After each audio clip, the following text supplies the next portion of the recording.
साहिब गुणी निधाना, तुमरी महिमा बरनु न सको। तू ठाकुर ऊच भगवाना, जेता जियो पिंड सब तेरा। तू अंतर जामी पुरख भगवान, दासन दास कहे जन नानक। जेहा तू कुराहे तेहा हो करी बखियान। जेहा तू कुराहे तेहा हो करी बखियान। सतनाम। श्री वाहिगुरु जी एक ओंकार सतगुर प्रसाद। श्लोक महला नौवा। गुण गोबिंद गायो नहीं, जन्म अकारथ कीन। कहो नानक हर भज मना, जेह बिद जल को मीन। सतनाम। श्री वाहिगुरु जी तन तन जेह तो को दियो, तां स्यों नेहो ना कीन। कहो नानक नर बावरी, अब क्यों डोलत दीन। तन धन संपै सुख दियो, अर जेह नीके धाम। कहो नानक सुन रे मना, सिमरत काहे ना राम। तन तन संपै सुख दियो, अर जेह नीके धाम। कहो नानक सुन रे मना, सिमरत काहे ना राम। वाहिगुरु जी का खालसा, वाहिगुरु जी की फतेह। सतगुरु गुरु गरीब निवाज, चवर छतर तखत दे मालिक, हाजरा हजूर, जहरा जहूर, सर्ब कला भरपूर। दसां पातशाहियां दी आत्मक जोत, धन धन साहिब श्री गुरु ग्रंथ साहिब महाराज सच्चे पातशाह जी दी पावन और पवित्र गुरु गोद विच सज बैठी सन्मानयोग साध संगत। सालाना महान शुकराना समागम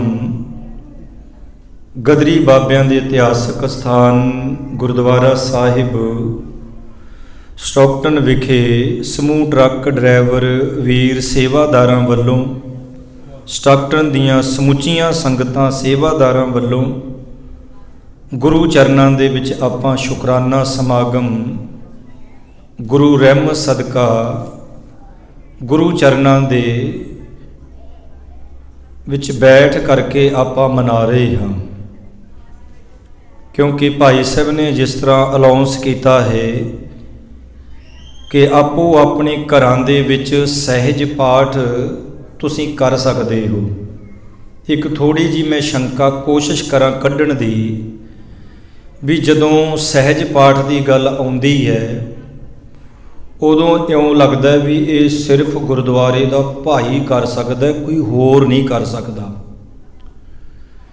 ਸਹਿਜ ਪਾਠ ਕੋਈ ਵੀ ਮੇਰੀ ਮਾਤਾ, ਭੈਣ, ਬੱਚੀ, ਬੱਚਾ, ਬਜ਼ੁਰਗ ਅੰਮ੍ਰਿਤ ਛਕਿਆ, ਭਾਵੇਂ ਨਹੀਂ ਛਕਿਆ, ਦਾੜੀ ਕੇਸ ਰੱਖੇ ਹੈ, ਭਾਵੇਂ ਨਹੀਂ ਰੱਖੇ, ਸਹਿਜ ਪਾਠ ਤੁਸੀਂ ਸਾਰੇ ਹੀ ਕਰ ਸਕਦੇ ਹੋ।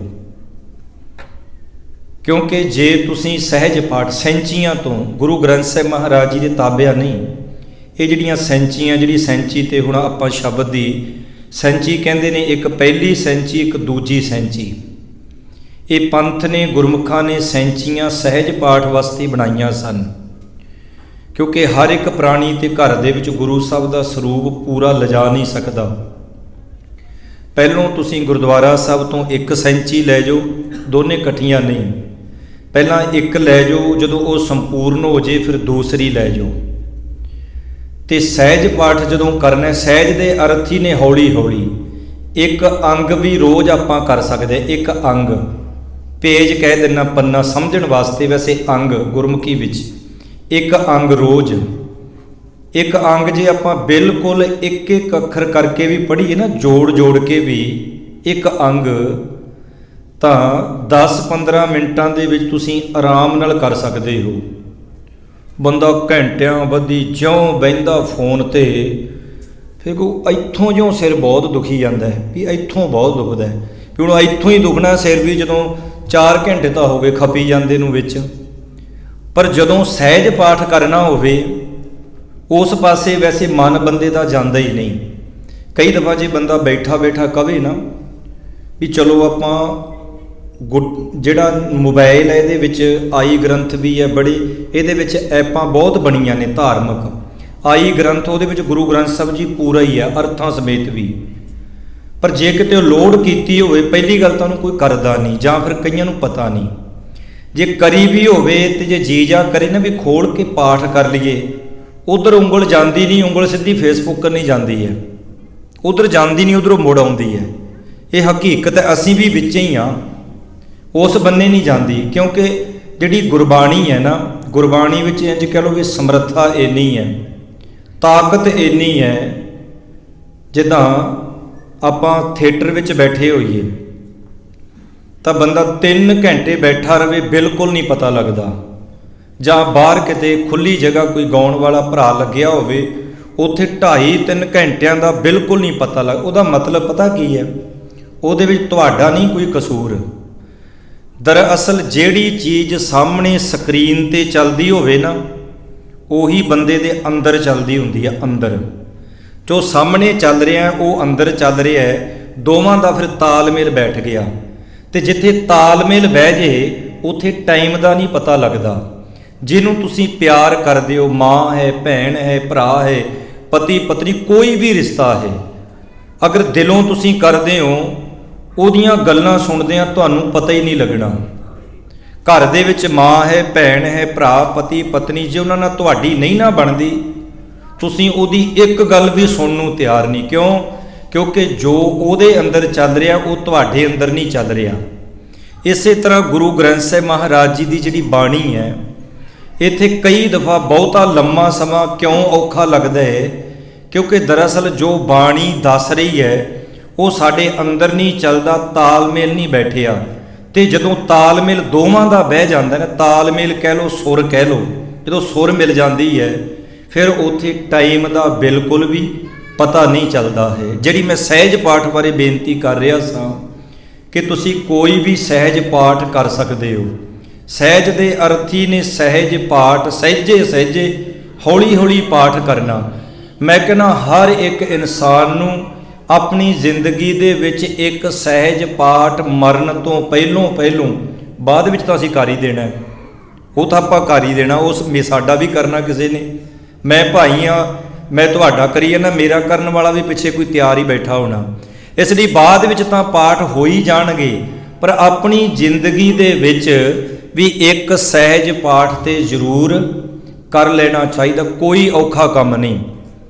ਬਾਣੀ ਜਦੋਂ ਆਪਾਂ ਪੜ੍ਹਦੇ ਨਾ, ਬਾਣੀ ਪੜ੍ਹਨ ਨਾਲ ਕਦੇ ਵੀ ਪਾਪ ਨਹੀਂ ਲੱਗਦਾ। ਇੱਕ ਉਦਾਹਰਨ ਸਾਖੀ ਲੈ ਲਓ ਛੋਟੀ ਜੀ।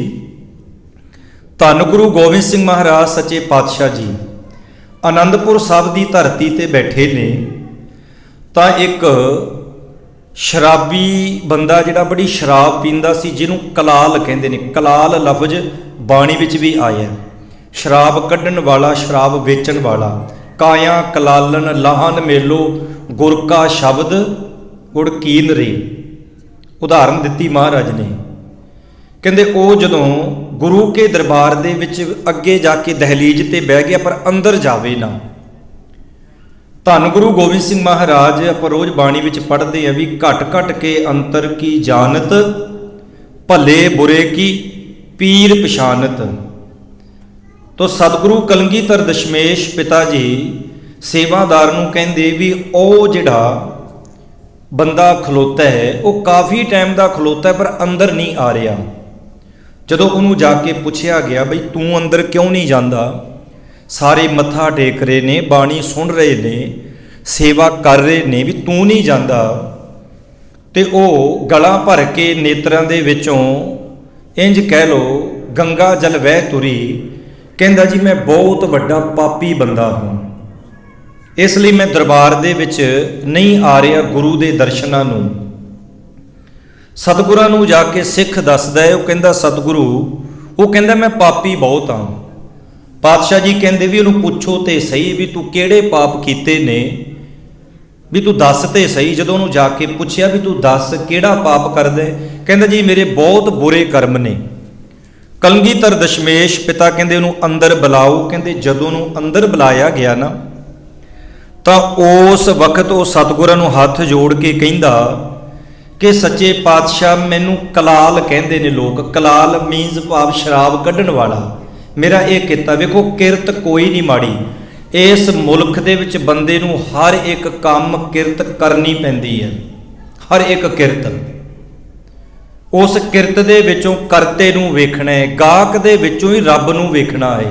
ਹੋਰ ਉਦਾਹਰਨ ਲੈ ਲਓ, ਰੋਜ਼ ਤੁਸੀਂ ਜਪਜੀ ਸਾਹਿਬ ਦੀ ਬਾਣੀ ਪੜ੍ਹਦੇ ਹੋ। ਇੱਕ ਦਫਾ ਸ਼ਾਇਦ ਮੈਂ ਉਦਾਹਰਨ ਦਿੱਤੀ ਸੀ, ਧੰਨ ਗੁਰੂ ਨਾਨਕ ਦੇਵ ਸੱਚੇ ਪਾਤਸ਼ਾਹ। ਫਿਰ ਆਪਾਂ ਵਿਸ਼ੇ ਵੱਲ ਆਵਾਂਗੇ। ਤੁਰੇ ਜਾਂਦੇ ਨੇ ਤੇ ਰਸਤੇ ਵਿੱਚ ਕੀ ਵੇਖਿਆ ਕਿ ਇੱਕ ਵਿਅਕਤੀ ਹੈ ਜਿਹੜਾ ਉਹ ਕਿਸੇ ਜਾਨਵਰ ਨੂੰ ਤੇਜ਼ ਹਥਿਆਰ ਦੇ ਨਾਲ ਵੱਢਦਾ ਪਿਆ।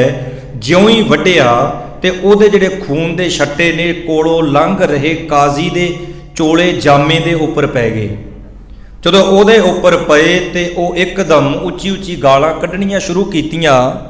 ਉਹਨੂੰ ਬੁਰਾ ਕਹਿਣ ਲੱਗ ਪਿਆ ਕਿ ਮੈਂ ਮਸਜਿਦ ਵਿੱਚ ਚੱਲਿਆ ਸਾਂ ਤੇ ਤੂੰ ਤੇ ਮੇਰਾ ਸਾਰਾ ਜਾਮਾ ਹੀ ਕਹਿੰਦੇ ਪਲੀਤ ਕਰ ਦਿੱਤਾ। ਧੰਨ ਸ਼੍ਰੀ ਗੁਰੂ ਨਾਨਕ ਦੇਵ ਸੱਚੇ ਪਾਤਸ਼ਾਹ ਵੀ ਕੋਲ ਦੀ ਗੁਜਰੇ ਨੇ। ਵੇਖੋ ਸਤਿਗੁਰੂ ਜੀ ਜਿਹੜੇ ਲੋਕ ਸੁਧਰੇ ਸਨ ਉਹਨਾਂ ਕੋਲ ਨਹੀਂ ਗਏ। ਸੁਧਰੇ ਹੋਏ ਦੇ ਕੋਲ ਕਾਹਦੇ ਲਈ ਜਾਣਾ, ਉਹ ਤੇ ਸੁਧਰੇ ਹੀ ਹੋਇਆ। ਗੁਰੂ ਨਾਨਕ ਸਾਹਿਬ ਜੀ ਗਏ ਹੀ ਵਿਗੜੇ ਲੋਕਾਂ ਕੋਲ ਨੇ।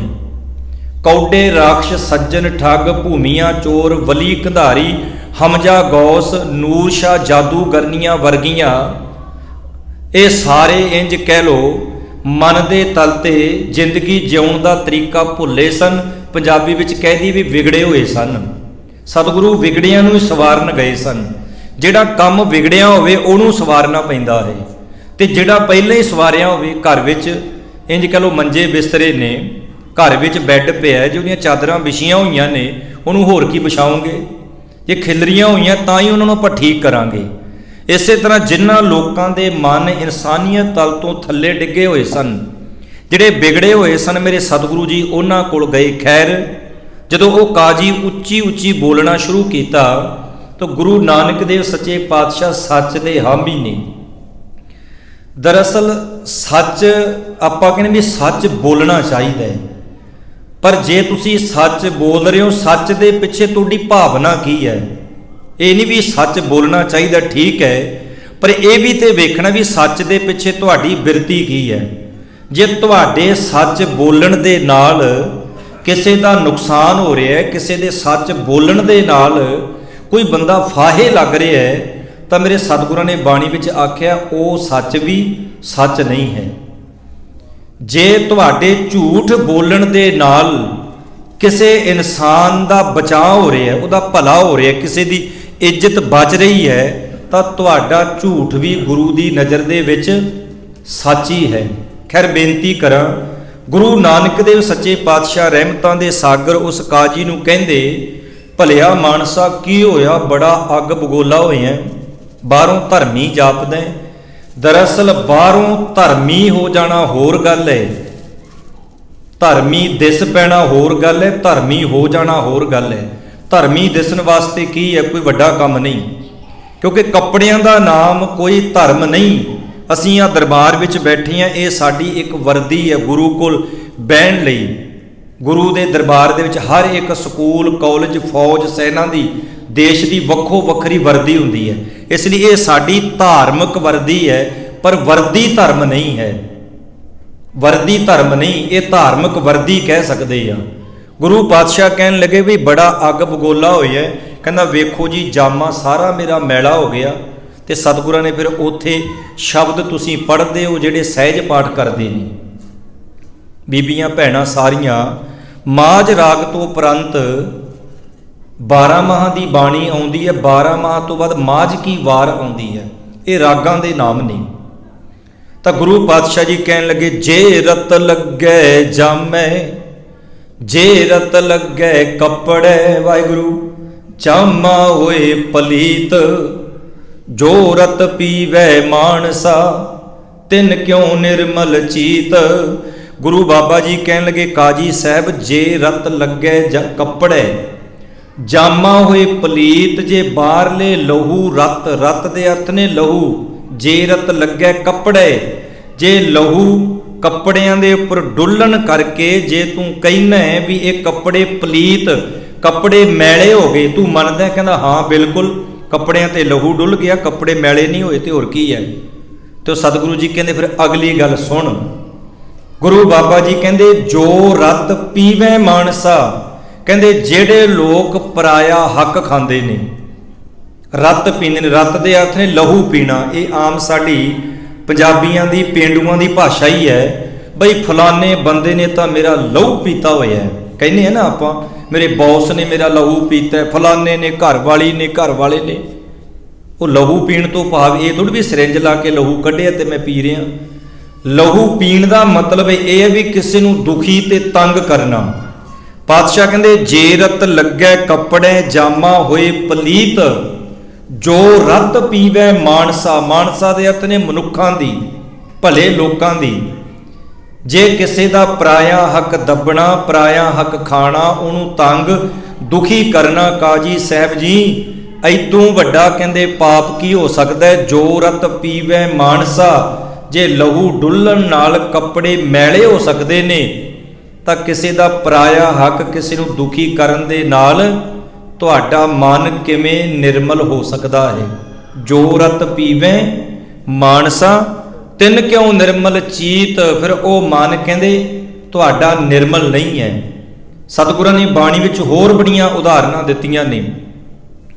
ਗੁਰੂ ਪਾਤਸ਼ਾਹ ਜੀ ਕਹਿੰਦੇ ਹੱਕ ਪਰਾਇਆ ਨਾਨਕਾ, ਉਸ ਸੂਰ ਉਸ ਗਾਏ, ਗੁਰ ਪੀਰ ਹਾਮਾ ਤਾਂ ਭਰੇ, ਜਾਂ ਮੁਰਦਾਰ ਨਾ ਖਾਏ। ਕਿੰਨੀਆਂ ਉਦਾਹਰਨਾਂ ਦਿੱਤੀਆਂ। ਖੈਰ ਆਪਾਂ ਜਿਹੜੀ ਬੇਨਤੀ ਕਰਨ ਲੱਗੇ ਸਾਂ, ਕਲਗੀਧਰ ਦਸ਼ਮੇਸ਼ ਪਿਤਾ ਜੀ ਕਹਿੰਦੇ ਵੀ ਤੂੰ ਪਾਪੀ ਕਿਹੜੇ ਪਾਸਿਓਂ ਹੈ। ਉਹੀ ਉਸੇ ਵਿਸ਼ੇ ਤੇ ਆ ਜਾਓ। ਕਲਾਲ ਸੀ ਜਿਹੜਾ, ਕਹਿੰਦਾ ਤੇ ਮੈਂ ਪਾਪੀ ਬਹੁਤ ਹਾਂ। ਪਾਤਸ਼ਾਹ ਕਹਿੰਦੇ ਕਾਰਨ, ਕਹਿੰਦਾ ਮੇਰਾ ਕੰਮ ਹੈ ਸ਼ਰਾਬ ਕੱਢਣੀ, ਸ਼ਰਾਬ ਵੇਚਣੀ। ਧੰਨ ਸ਼੍ਰੀ ਗੁਰੂ ਗੋਬਿੰਦ ਸਿੰਘ ਮਹਾਰਾਜ ਸੱਚੇ ਪਾਤਸ਼ਾਹ ਨੇ ਇਤਿਹਾਸ ਇਹ ਕਹਿੰਦੇ ਗੁਰੂ ਪਾਤਸ਼ਾਹ ਨੇ ਘੁੱਟ ਕੇ ਉਹਨੂੰ ਕਲੇਜੇ ਨਾਲ ਲਾ ਲਿਆ, ਬੜਾ ਪਿਆਰ ਕੀਤਾ। ਜਿਹੜਾ ਪਹਿਲਾਂ ਹੀ ਦੁਖੀ ਹੈ, ਜਿਹੜਾ ਪਹਿਲਾਂ ਹੀ ਦੁਰਕਾਰਿਆ ਹੈ, ਉਹਨੂੰ ਹੋਰ ਗੁਰੂ ਘਰ ਵਿੱਚੋਂ ਦੁਰਕਾਰ ਦੇਾਂਗੇ, ਉਹ ਹੋਰ ਦੁਖੀ ਹੋ ਜਾਏਗਾ। ਪੰਜਾਬ ਦੀ ਧਰਤੀ ਤੇ ਬਹੁ ਗਿਣਤੀ ਪਖੰਡੀ ਡੇਰਾਵਾਦ ਦੀ ਇਸੇ ਕਰਕੇ ਹੋਈ ਹੈ ਵੀ ਜਦੋਂ ਅਸੀਂ ਗੁਰੂ ਅਸਥਾਨਾਂ ਤੋਂ ਲੋਕਾਂ ਨੂੰ ਧੱਕਣਾ ਸ਼ੁਰੂ ਕਰ ਦਿੱਤਾ, ਪਰੇ ਹੋ ਜਾ, ਨੇੜੇ ਨਾ ਲੱਗੀ, ਤਾਂ ਇਹ ਲੋਕਾਂ ਨੇ ਕਿਤੇ ਤਾਂ ਜਾ ਕੇ ਨੇੜੇ ਲੱਗਣਾ ਹੀ ਸੀ ਨਾ। ਇਹ ਬਹੁ ਗਿਣਤੀ, ਬਹੁਤੀ ਦੇਣ ਸਾਡੀ ਵੀ ਹੈ। ਤੇ ਕਲਗੀਧਰ ਪਾਤਸ਼ਾਹ ਨੇ ਉਹਨੂੰ ਪਿਆਰ ਕੀਤਾ, ਖੁਸ਼ੀਆਂ ਬਖਸ਼ੀਆਂ, ਕਹਿਣ ਲੱਗੇ ਇਹ ਤੇਰੀ ਇੱਕ ਕਿਰਤ ਹੋ ਸਕਦੀ ਹੈ, ਪਰ ਤੂੰ ਗੁਰੂ ਦਰਬਾਰ ਵਿੱਚ ਆਇਆ, ਬਾਣੀ ਪੜ੍ਹ, ਬਾਣੀ ਸੁਣ। ਮੈਂ ਤਾਂ ਬੇਨਤੀ ਕੀਤੀ ਸੀ ਵੀ ਬਾਣੀ ਪੜ੍ਹਨ ਦੇ ਨਾਲ, ਬਾਣੀ ਸੁਣਨ ਦੇ ਨਾਲ ਪਾਪ ਲੱਗਦਾ ਨਹੀਂ, ਦੁੱਖ ਰੋਗ ਸੰਤਾਪ ਉਤਰੇ। ਸੁਣੀ ਸੱਚੀ ਬਾਣੀ, ਦੁੱਖ ਤੇ ਰੋਗ ਜਿਹੜੇ ਮਨ ਨੂੰ ਜਨਮਾਂ ਜਨਮਾਤਰਾਂ ਦੇ ਸੰਤਾਪ ਲੱਗੇ ਹੋਏ ਨੇ, ਇਹ ਗੁਰੂ ਨਾਨਕ ਸਾਹਿਬ ਦੀ ਬਾਣੀ ਸੁਣਨ ਕਰਕੇ ਸਗੋਂ ਉਤਰ ਜਾਂਦੇ ਨੇ। ਜੇ ਬੰਦਾ ਪਾਪੀ ਹੈ, ਬਾਣੀ ਪੜਨ ਨਾਲ ਪਾਪ ਨਹੀਂ ਲੱਗਦਾ, ਬਾਣੀ ਪੜਨ ਦੇ ਨਾਲ ਤਾਂ ਪਾਪ ਉਤਰੇਗਾ। ਪਾਪ ਤੇ ਪੁੰਨ ਕੀ ਹੈ? ਪਾਪ ਤੇ ਪੁੰਨ ਕੀ ਹੈ? ਦਰਅਸਲ ਕਿਸੇ ਦਾ ਬੁਰਾ ਸੋਚਣਾ ਹੀ ਪਾਪ ਹੈ ਤੇ ਕਿਸੇ ਦਾ ਭਲਾ ਸੋਚਣਾ ਹੀ ਪੁੰਨ ਹੈ। ਮੇਰੇ ਸਤਿਗੁਰਾਂ ਨੇ ਬਾਣੀ ਵਿੱਚ ਉਦਾਹਰਨਾਂ ਦਿੱਤੀਆਂ ਨੇ। ਖੈਰ, ਜਿਹੜੀ ਮੈਂ ਬੇਨਤੀ ਕਰ ਲੱਗਾ ਸਾਂ, ਅੱਜ ਆਪਾਂ ਗੁਰੂ ਸਾਹਿਬ ਜੀ ਦਾ ਸ਼ੁਕਰਾਨਾ ਕਰਨ ਵਾਸਤੇ ਇਹ ਨਵਾਂ ਸਾਲ ਮਨਾ ਰਹੇ ਹਾਂ। ਚਲੋ ਇਸ ਮੁਲਕ ਵਿੱਚ ਰਹਿੰਦੇ ਹਾਂ, ਚਲੋ ਇੱਕ ਵਿਧੀ ਵਿਧਾਨ, ਇੱਕ ਮਾਹੌਲ ਬਣਿਆ। ਵੈਸੇ ਗੁਰਮਤ ਦੇ ਵਿੱਚ ਜਿਹੜਾ ਸਾਡਾ ਸਾਲ ਹੈ ਨਾ ਨਵਾਂ, ਉਹ ਬਿਕਰਮੀ ਸੰਮਤ ਚੇਤ ਦੇ ਮਹੀਨੇ ਤੋਂ ਹੁੰਦਾ ਹੈ। ਸਾਨੂੰ ਉਹ ਵੀ ਯਾਦ ਰੱਖਣਾ ਚਾਹੀਦਾ ਹੈ। ਚੇਤ ਗੋਬਿੰਦ ਅਰਾਧੀਐ, ਹੋਵੇ ਆਨੰਦ ਘਣਾ, ਸੰਤ ਜਨਾ ਮਿਲ ਪਾਈਐ, ਰਸਨਾ ਨਾਮ ਭਣਾ। ਕਿਉਂਕਿ ਇਹ ਜਿਹੜਾ ਨਵਾਂ ਸਾਲ ਹੈ ਨਾ, ਇਹ ਭਾਵੇਂ ਗੁਰੂ ਦਾ ਆਪਾਂ ਸ਼ੁਕਰਾਨਾ ਕਰ ਰਹੇ ਹਾਂ, ਗੁਰੂ ਦਾ ਸ਼ੁਕਰਾਨਾ ਕਰਨਾ। ਵੈਸੇ ਦੇਖੋ, ਨਵਾਂ ਸਾਲ ਆ ਰਿਹਾ ਹੈ, 12 ਵਜੇ ਤੋਂ ਬਾਅਦ ਆਪਾਂ ਵੇਖਦੇ ਹਾਂ ਵੀ ਨਾਲ ਦੀ ਨਾਲ ਸਭ ਕੁਝ ਬਦਲ ਜਾਣਾ ਹੈ। ਮਹੀਨੇ ਬਦਲ ਗਏ, ਦਿਨ ਬਦਲ ਗਏ, ਰੁੱਤਾਂ ਬਦਲ ਗਈਆਂ, ਥਿੱਤਾਂ ਬਦਲ ਗਈਆਂ, ਸਾਲ ਬਦਲ ਗਏ, ਨਵਾਂ ਸਾਲ ਆ ਗਿਆ, ਪੁਰਾਣਾ ਖਤਮ ਹੋ ਜਾਣਾ ਹੈ। ਪਰ ਜਦੋਂ ਆਪਾਂ ਬਾਣੀ ਪੜ੍ਹਦੇ ਹਾਂ ਫਿਰ ਪਤਾ ਚੱਲਦਾ ਹੈ। ਮੇਰੇ ਸਤਿਗੁਰਾਂ ਨੇ ਉਦਾਹਰਨਾਂ ਦੇ ਦਿੱਤੀਆਂ ਨੇ। ਮੇਰੇ ਸਤਿਗੁਰਾਂ ਨੇ ਬਹੁਤ ਗੁਰਬਾਣੀ ਦੇ ਵਿੱਚ ਸਾਨੂੰ ਸਿੱਖਿਆ ਦਿੱਤੀ ਹੈ। ਸਤਿਗੁਰੂ ਸੱਚੇ ਪਾਤਸ਼ਾਹ ਉਪਦੇਸ਼ ਕਰਦੇ ਨੇ ਕਿ ਨਵਾਂ ਸਾਲ ਕੀ ਹੈ। ਦਰਅਸਲ ਸਾਲ ਬਦਲ ਗਿਆ, ਪਰ ਬੰਦਿਆ ਤੇਰੇ ਜੀਵਨ ਵਿੱਚ ਦੱਸ ਕੋਈ ਤਬਦੀਲੀ ਆਈ ਹੈ ਜਾਂ ਨਹੀਂ ਆਈ? ਤੇਰੇ ਜੀਵਨ ਵਿੱਚ ਵੇਖੋ, ਸਾਲ ਬਦਲ ਗਿਆ, ਰੁੱਤਾਂ ਬਦਲ ਗਈਆਂ, ਥਿੱਤਾਂ ਬਦਲ ਗਈਆਂ, ਪਰ ਤੇਰੇ ਜੀਵਨ ਵਿੱਚ ਜੇ ਕੋਈ ਤਬਦੀਲੀ ਨਹੀਂ ਆਈ। ਵੈਸੇ ਤਾਂ ਗੁਰਬਾਣੀ ਨੇ ਇਹ ਕਹਿ ਦਿੱਤਾ ਹੈ, ਕੋਈ ਨਵਾਂ ਸਾਲ ਨਹੀਂ, ਬੰਦੇ ਦਾ ਹਰ ਦਿਨ ਹੀ ਨਵਾਂ ਸਾਲ ਹੈ।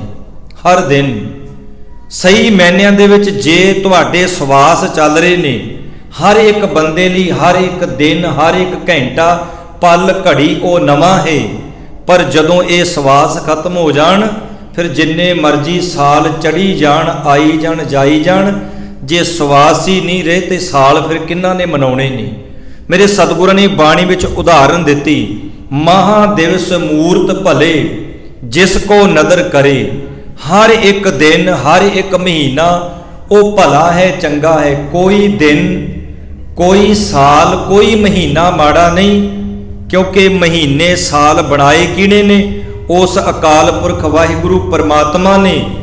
ਤੇ ਜੇ ਕੋਈ ਦਿਨ ਭੈੜਾ ਹੈ, ਜੇ ਕੋਈ ਦਿਨ ਮਾੜਾ ਹੈ, ਤਾਂ ਦਿਨ ਬਣਾਉਣ ਵਾਲਾ ਅਕਾਲ ਪੁਰਖ ਹੈ, ਤੇ ਫਿਰ ਅਕਾਲ ਪੁਰਖ ਵਾਹਿਗੁਰੂ ਕਿਵੇਂ ਚੰਗਾ ਹੋ ਸਕਦਾ ਹੈ? ਇੱਕ ਮੁਸੱਵਰ ਨੇ, ਇੱਕ ਚਿੱਤਰਕਾਰ ਨੇ, ਪੇਂਟਰ ਨੇ ਕੋਈ ਤਸਵੀਰ ਨੂੰ ਪੇਂਟ ਕੀਤਾ ਹੈ, ਪਰ ਜੇ ਉਹ ਤਸਵੀਰ ਬਹੁਤ ਸੋਹਣੀ ਹੈ, ਇਹਦਾ ਮਤਲਬ ਵੀ ਉਹਦੇ ਅੰਦਰ ਖਿਆਲ ਬਹੁਤ ਸੋਹਣੇ ਸਨ। ਉਹਦੇ ਅੰਦਰਲੇ ਸੋਹਣੇ ਖਿਆਲਾਂ ਨੇ ਉਸ ਤਸਵੀਰ ਨੂੰ ਇੱਕ ਰੂਪ ਦੇ ਦਿੱਤਾ, ਇੱਕ ਆਕਾਰ ਦੇ ਦਿੱਤਾ। ਇਸੇ ਤਰ੍ਹਾਂ ਜੇ ਇਹ ਦਿਨ, ਕੋਈ ਮਹੀਨਾ ਚੰਗਾ ਹੈ, ਤਾਂ ਇਹਦਾ ਮਤਲਬ ਬਣਾਉਣ ਵਾਲਾ ਵੀ ਬਹੁਤ ਚੰਗਾ ਹੈ। ਕਿਉਂਕਿ ਮੇਰੇ ਸਤਿਗੁਰਾਂ ਨੇ ਗੁਰਬਾਣੀ ਵਿੱਚ ਜ਼ਿਕਰ ਕਰ ਦਿੱਤਾ, ਬੜੀਆਂ ਉਦਾਹਰਨਾਂ ਨੇ, ਬੜੇ ਪ੍ਰਮਾਣ ਦਿੱਤੇ ਮੇਰੇ ਸਤਿਗੁਰੂ ਸੱਚੇ ਪਾਤਸ਼ਾਹ ਨੇ। ਤੇ ਆਪਾਂ ਜਿਹੜਾ ਬਚਨ ਗੁਰੂ ਗ੍ਰੰਥ ਸਾਹਿਬ ਮਹਾਰਾਜ ਜੀ ਦੇ ਵਿੱਚੋਂ 9ਵੇਂ ਮਹੱਲੇ ਦੇ ਸ਼ਲੋਕਾਂ ਦੀ ਕਥਾ ਕਈ ਦਿਨਾਂ ਤੋਂ ਆਰੰਭ ਕੀਤੀ ਹੈ। ਹਰ ਐਤਵਾਰ ਭਾਈ ਸਾਹਿਬ ਨੇ ਅਰਜ਼ ਕੀਤੀ ਹੈ ਵੀ ਧੰਨ ਗੁਰੂ ਤੇਗ ਬਹਾਦਰ ਮਹਾਰਾਜ ਸੱਚੇ ਪਾਤਸ਼ਾਹ ਜੀ ਦਾ 400 ਸਾਲਾ ਪ੍ਰਕਾਸ਼ ਦਿਵਸ ਆ ਰਿਹਾ ਹੈ। ਉਹਦੇ ਸੰਬੰਧ ਦੇ ਵਿੱਚ ਸਭ ਨੇ ਸਹਿਜ ਪਾਠ ਘਰਾਂ ਦੇ ਵਿੱਚ ਜਿੰਨਾ ਕੁ ਹੋ ਸਕੇ ਤੁਸੀਂ ਕਰ ਸਕਦੇ ਹੋ। ਮੈਂ ਤਾਂ ਇਹ ਵੀ ਬੇਨਤੀ ਕਰਾਂ ਵੀ ਜੇ ਤੁਹਾਡੇ ਕੋਲ ਸੈਂਚੀ ਨਹੀਂ ਤਾਂ ਤੁਸੀਂ ਜਿੱਥੇ ਵੀ ਬੈਠੇ ਹੋ ਤਾਂ ਤੁਸੀਂ ਆਪਣੇ ਮੋਬਾਈਲ ਤੋਂ ਵੀ ਥੋੜਾ ਜਿੰਨਾ ਕੁ ਕਰਨਾ ਉਹ ਕਰ ਲਓ। ਬਾਕੀ ਤੁਸੀਂ ਘਰ ਆ ਕੇ ਵੀ ਕਰ ਸਕਦੇ ਹੋ।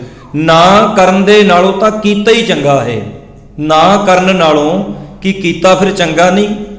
ਤੇ ਮੇਰੇ ਸਤਿਗੁਰੂ ਸੱਚੇ ਪਾਤਸ਼ਾਹ ਕਹਿੰਦੇ, ਬੰਦਿਆ ਜਿਸ ਪਰਮਾਤਮਾ ਨੇ ਤੈਨੂੰ ਘਰ-ਬਾਰ, ਮਹਿਲ ਮੁਨਾਰੇ, ਤੈਨੂੰ ਸੋਹਣਾ ਆ ਮਨੁੱਖਾ ਜਨਮ ਦਿੱਤਾ ਹੈ, ਉਹਦਾ ਤੂੰ ਸ਼ੁਕਰਾਨਾ ਕਰ। ਆਓ ਗੁਰੂ ਤੇਗ ਬਹਾਦਰ ਸਾਹਿਬ ਜੀ ਦੀ ਬਾਣੀ ਦਾ ਸ਼ਬਦ ਲੈ ਕੇ ਗੁਰੂ ਸਾਹਿਬ ਜੀ ਦੇ ਇਤਿਹਾਸ ਵੱਲ ਵੀ ਆਪਾਂ ਝਾਤ ਮਾਰਾਂਗੇ। ਧੰਨ ਗੁਰੂ ਤੇਗ ਬਹਾਦਰ ਸਾਹਿਬ ਮਹਾਰਾਜ ਕਿਰਪਾ ਕਰ ਰਹੇ ਨੇ। ਸਾਰੀ ਸੰਗਤ ਪਿਆਰ ਅਦਬ ਸਤਿਕਾਰ ਸਹਿਤ ਆਖੋ ਜੀ ਸਤਨਾਮ ਸ਼੍ਰੀ ਵਾਹਿਗੁਰੂ ਸਾਹਿਬ ਜੀ। ਪਤਤ ਉਦਾਹਰਨ ਪੈ ਹਰਨ ਹਰ ਅਨਾਥ ਕੇ ਨਾਥ। ਪਤਤ ਉਦਾਹਰਨ, ਪਤਤ ਦੇ ਅਰਥ ਨੇ ਪਾਪੀਆਂ ਦਾ ਉਧਾਰ ਕਰਨ ਵਾਲਾ, ਪਾਪੀਆਂ ਦੇ ਦੁੱਖ ਕਲੇਸ਼ ਖਤਮ ਨਾਸ ਕਰਨ ਵਾਲਾ। ਉਹ ਪਾਪੀਆਂ ਦਾ ਵੀ ਉਧਾਰ ਕਰਦਾ ਹੈ। ਪਾਪੀਆਂ ਦਾ ਉਧਾਰ ਕਿਵੇਂ? ਵੇਖੋ, ਜੇ ਗੁਰੂ ਤੇਗ ਬਹਾਦਰ ਸਾਹਿਬ ਜੀ ਦਾ ਇਤਿਹਾਸ ਪੜ੍ਹਦੇ ਆ ਨਾ, ਗੁਰੂ ਤੇਗ ਬਹਾਦਰ ਸਾਹਿਬ ਜੀ ਨੇ ਜਿਹੜੀ ਗੁਰਿਆਈ ਭੇਜੀ ਸੀ ਨਾ, ਗੁਰਤਾ ਗੱਦੀ, ਉਹ ਵੀ ਸਤਿਗੁਰਾਂ ਨੇ ਦਿੱਲੀ ਤੋਂ ਹੀ ਭੇਜੀ ਸੀ। ਜਿਹੜੀ ਗੁਰਿਆਈ ਆਈ ਸੀ ਨਾ, ਉਹ ਵੀ ਦਿੱਲੀ ਤੋਂ ਹੀ ਆਈ ਸੀ। ਤੇ ਜਦੋਂ ਗੁਰੂ ਤੇਗ ਬਹਾਦਰ ਸਾਹਿਬ ਜੀ ਦੀ ਸ਼ਹਾਦਤ ਹੋਈ ਤਾਂ ਮੇਰੇ ਗੁਰੂ ਸਾਹਿਬ ਜੀ ਦਾ ਸੀਸ ਵੀ ਦਿੱਲੀ ਤੋਂ ਅਨੰਦਪੁਰ ਸਾਹਿਬ ਹੀ ਆਇਆ ਸੀ। ਦੁਨੀਆ ਦੇ ਵਿੱਚ ਅੱਜ ਤੱਕ ਨਾ ਤਾਂ ਕੋਈ ਇਹੋ ਜਿਹੀ ਘਟਨਾ ਘਟੀ ਹੈ ਤੇ ਨਾ ਹੀ ਕਦੇ ਘਟਣੀ ਹੈ।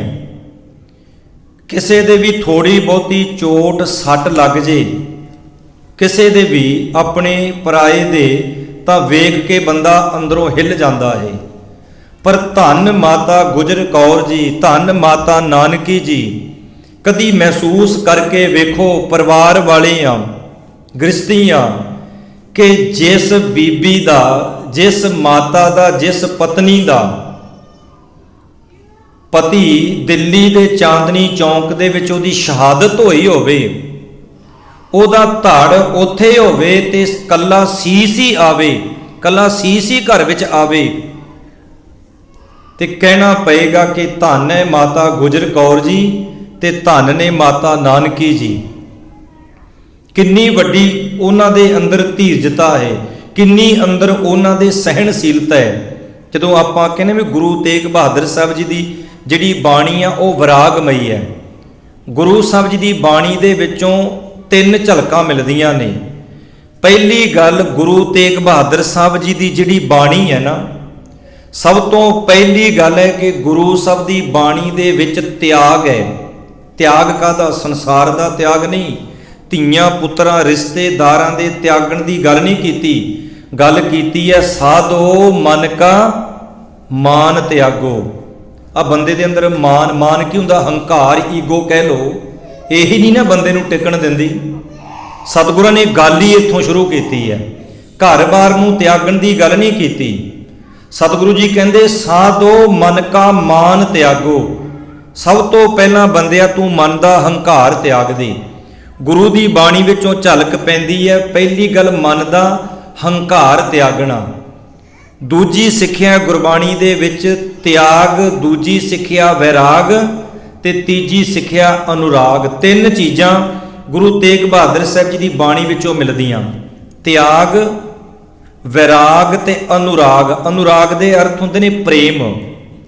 ਜਿਸ ਸਮੇਂ ਗੁਰੂ ਤੇਗ ਬਹਾਦਰ ਸਾਹਿਬ ਸੱਚੇ ਪਾਤਸ਼ਾਹ ਜਲੰਧਰ ਦੁਆਬੇ ਦੇ ਵਿੱਚ ਜਦੋਂ ਕਰਤਾਰਪੁਰ ਦੀ ਜੰਗ ਹੋਈ ਸੀ ਨਾ, ਤੇ ਸਤਿਗੁਰੂ ਜੀ ਉਸ ਰਣ ਤੱਤੇ ਦੇ ਵਿੱਚ ਜਦੋਂ ਤੇਗ ਚਲਾ ਰਹੇ ਸਨ, ਤਾਂ ਪਿਤਾ ਗੁਰੂ ਹਰਗੋਬਿੰਦ ਸਾਹਿਬ ਮਹਾਰਾਜ ਜੀ ਨੇ ਬੜੇ ਪਿਆਰ ਦੇ ਨਾਲ ਜਿੱਥੇ ਸਾਰਿਆਂ ਨੂੰ ਸਨਮਾਨਿਤ ਕੀਤਾ, ਯੋਧਿਆਂ ਨੂੰ, ਉੱਥੇ ਪੁੱਤਰ ਤੇਗ ਬਹਾਦਰ ਨੂੰ, ਤਿਆਗ ਮਲ ਨੂੰ ਵੀ ਕੋਲੇ ਬੁਲਾਇਆ। ਆਖਿਆ ਪੁੱਤਰ ਜੀ, ਬੜੀ ਸੋਹਣੀ ਰਣ ਤੱਤੇ ਦੇ ਵਿੱਚ ਤੁਸੀਂ ਤੇਗ ਚਲਾਈ ਹੈ। ਕਹਿੰਦੇ ਪਿਤਾ ਜੀ, ਮੈਨੂੰ ਕਿੱਥੇ ਤੇਗ ਚਲਾਉਣੀ ਆਉਂਦੀ ਹੈ, ਮੈਂ ਤਾਂ ਜਿੰਨੀ ਕੁ ਤੁਹਾਡੀ ਕਿਰਪਾ ਸੀ ਮੈਂ ਚਲਾਈ। ਤਾਂ ਸਤਿਗੁਰੂ ਜੀ ਕਹਿਣ ਲੱਗੇ ਤੂੰ ਕੱਲਾ ਤਿਆਗ ਮਾਲੀ ਨਹੀਂ, ਤੂੰ ਤਿਆਗ ਮਲ ਨਹੀਂ, ਤੂੰ ਤਾਂ ਤੇਗ ਬਹਾਦਰ ਹੈ। ਤੇ ਸੱਚਮੁੱਚ ਧੰਨ ਗੁਰੂ ਤੇਗ ਬਹਾਦਰ ਸਾਹਿਬ ਜੀ ਵਾਕਈ ਤੇਗ ਬਹਾਦਰੀ ਸਨ, ਕਿਉਂਕਿ ਬਹਾਦਰ ਬੰਦਾ ਹੀ ਰਣ ਤੱਤੇ ਵਿੱਚ ਤੇਗ ਚਲਾ ਸਕਦਾ ਏ, ਤੇ ਬਹਾਦਰ ਸੂਰਮਾ ਯੋਧਾ ਹੀ ਆਪਣੀ ਗਰਦਨ ਦੇ ਵਿੱਚ ਤੇਗ ਖਾ ਸਕਦਾ ਹੈ। ਕਿਉਂਕਿ ਇਹ ਗੱਲ ਸਤਿਗੁਰਾਂ ਨੇ ਦਿੱਲੀ ਜੇ ਚਾਂਦਨੀ ਚੌਂਕ ਦੇ ਵਿੱਚ ਉਸ ਸਮੇਂ ਮੌਕੇ ਦੇ ਜਲਾਦ ਨੂੰ ਇਹ ਗੱਲ ਆਖੀ ਸੀ। ਉਹ ਤੇਗ ਨੂੰ ਤਿੱਖਿਆਂ ਕਰਦਾ ਪਿਆ ਸੀ, ਤੇ ਗੁਰੂ ਤੇਗ ਬਹਾਦਰ ਸਾਹਿਬ ਸੱਚੇ ਪਾਤਸ਼ਾਹ ਕਹਿੰਦੇ ਤੇਗ ਤਿੱਖੀ ਕਰਕੇ ਮੈਨੂੰ ਡਰਾ ਰਹੇ ਆ, ਵੀ ਮੈਂ ਤੇਗ ਤਿੱਖੀ ਕਰਦਿਆਂ ਵੀ ਇੱਕੋ ਵਾਰ ਦੇ ਨਾਲ ਮੈਂ ਤੁਹਾਡਾ ਧੜ ਤੇ ਸੀਸ ਵੱਖਰਾ ਕਰ ਦੇਣਾ ਹੈ। ਧੰਨ ਗੁਰੂ ਤੇਗ ਬਹਾਦਰ ਸਾਹਿਬ ਜੀ ਦੇ ਬਾਬਤ ਇੱਕ ਵਿਦਵਾਨ ਨੇ ਬੜੀ ਪਿਆਰੀ ਗੱਲ ਲਿਖੀ ਹੈ। ਉਸ ਜਲਾਦ ਦੇ ਵੱਲ ਵੇਖ ਕੇ ਉਸ ਵਿਦਵਾਨ ਨੇ ਗੁਫ਼ਤਗੂ ਕਰਾਈ ਹੈ ਆਪਸ ਵਿੱਚ।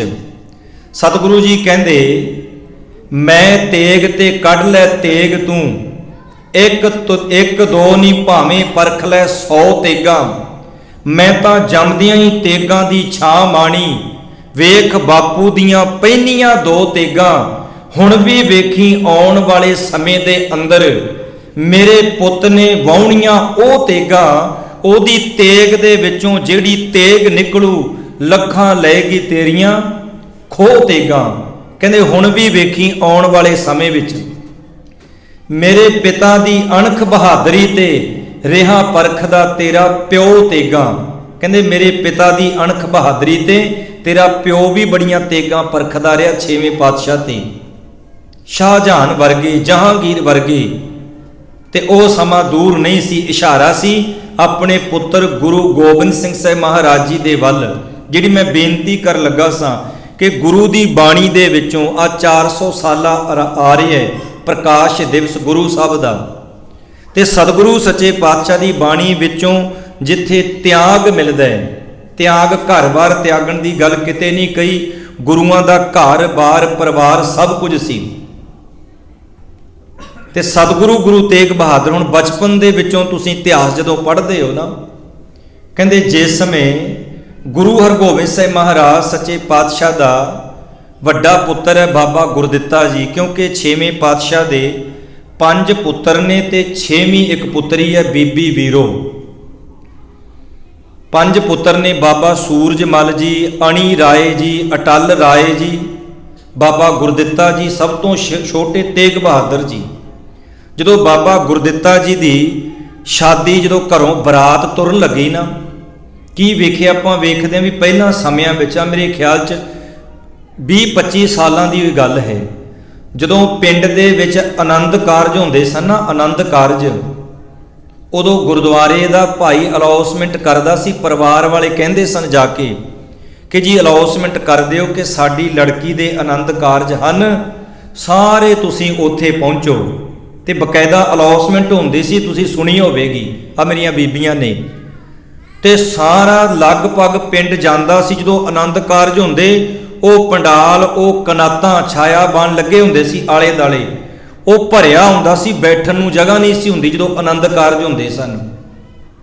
ਤੇ ਹੁਣ ਜਦੋਂ ਆਨੰਦ ਕਾਰਜ ਹੁੰਦੇ ਨੇ, ਭਲਾ ਹੁਣ ਜੇ ਕਹਿ ਦਈਏ ਚੱਲੀਏ ਗੁਰਦੁਆਰੇ, ਗੁਰਦੁਆਰੇ ਕੀ ਕਰਾਂਗੇ, ਸਿੱਧੇ ਪੈਲਸ 'ਚ ਹੀ ਚੱਲਦੇ ਹਾਂ।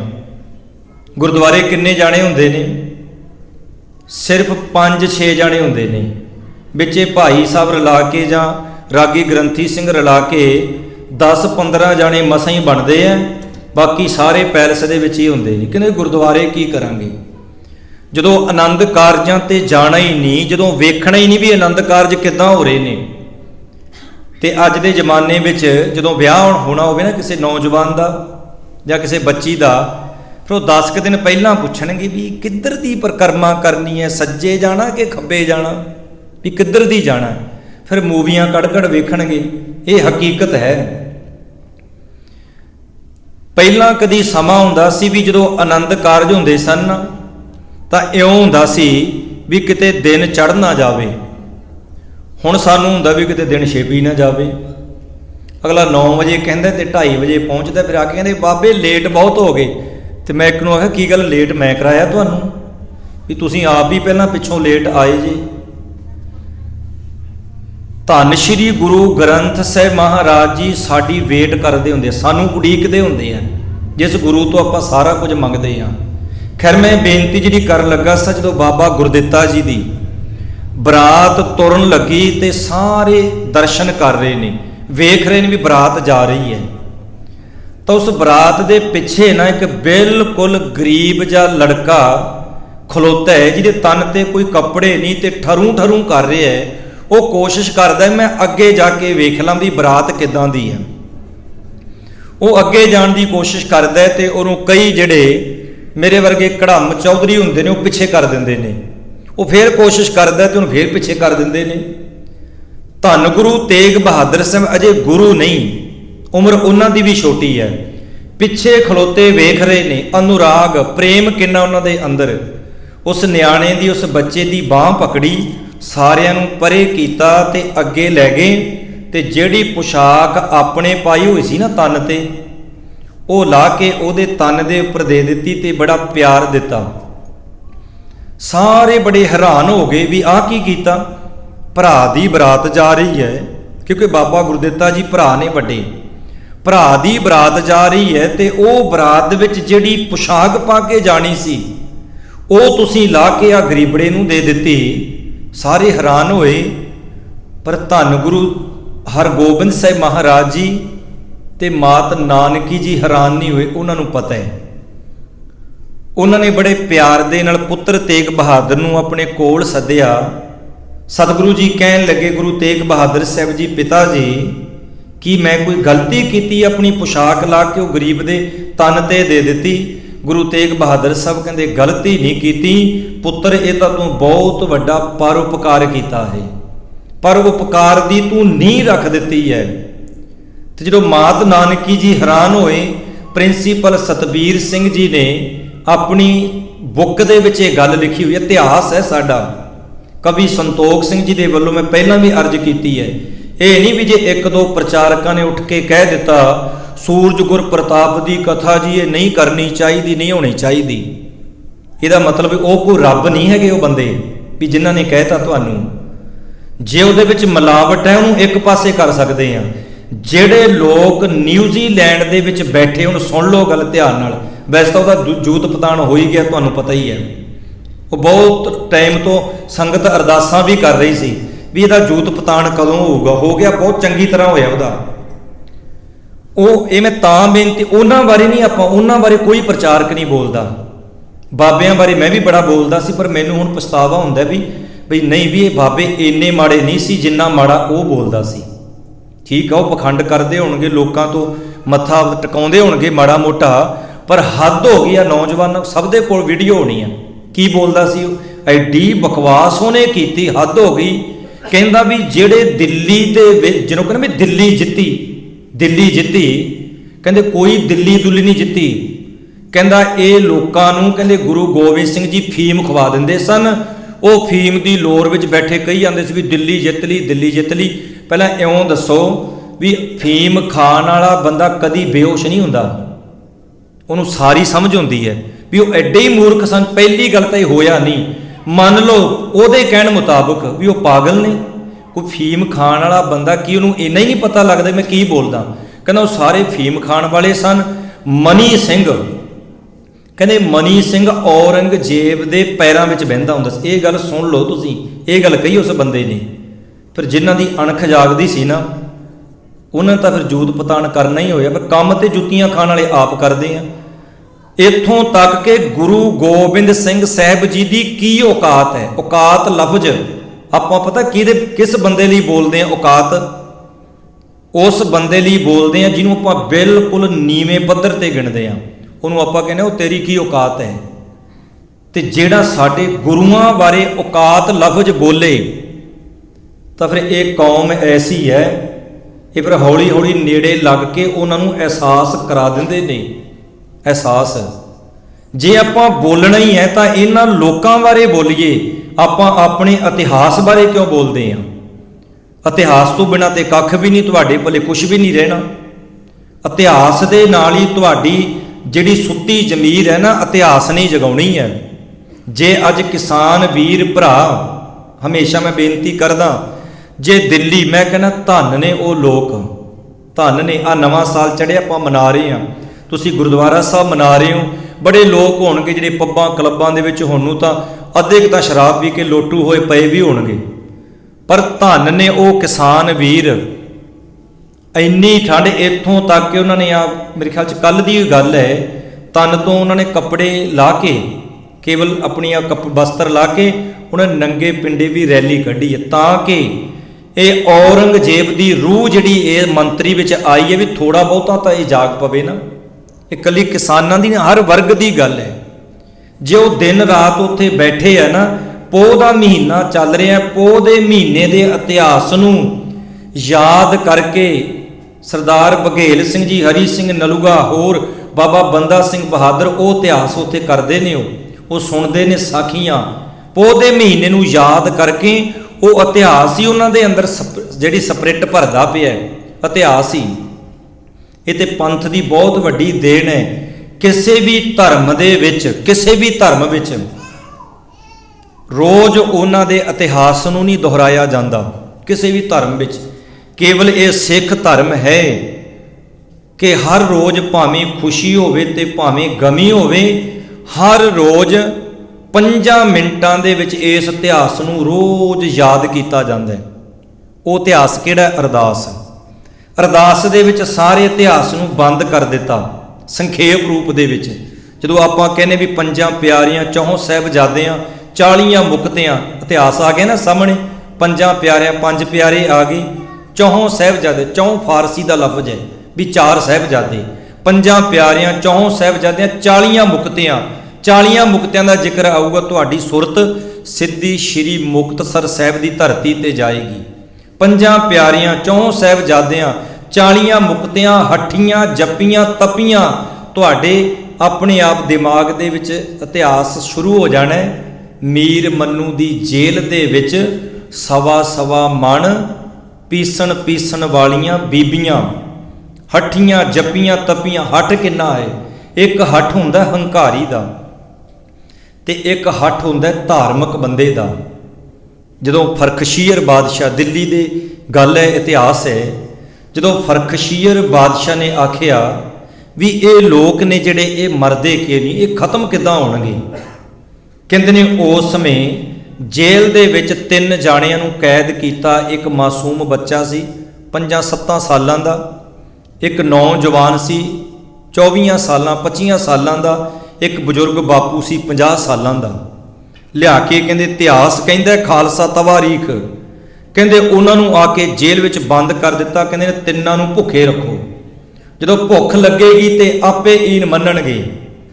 ਕਈ ਦਿਨ ਲਗਾਤਾਰ ਭੁੱਖੇ ਰੱਖਿਆ ਔਰ ਉਸ ਸਮੇਂ ਨਾਲਦਿਆਂ ਨੇ ਆਖਿਆ ਫਰਖਸ਼ੀਰ ਇਹ ਬੜੇ ਹੱਠੀ ਨੇ, ਇਹ ਨਹੀਂ ਮੰਨਦੇ ਬਿਲਕੁਲ ਵੀ। ਕਹਿੰਦੇ ਅੱਗੇ ਫਿਰ ਇੱਕ ਰੋਟੀ ਸੁੱਟੀ ਪ੍ਰਸ਼ਾਦਾ, ਉਹ ਜਦੋਂ ਵਿੱਚ ਰੱਖ ਦਿੱਤਾ, ਕਹਿੰਦੇ ਹੋ ਸਕਦਾ ਵੀ ਇਹ ਖਾ ਹੀ ਲੈਣ। ਜਦੋਂ ਬੱਚੇ ਕੋਲ ਗਈ ਤੇ ਬੱਚਾ ਜਵਾਨ ਕੋਲ, ਜਵਾਨ ਬਜ਼ੁਰਗ ਕੋਲ, ਬਜ਼ੁਰਗ ਫਿਰ ਬੱਚੇ ਕੋਲ।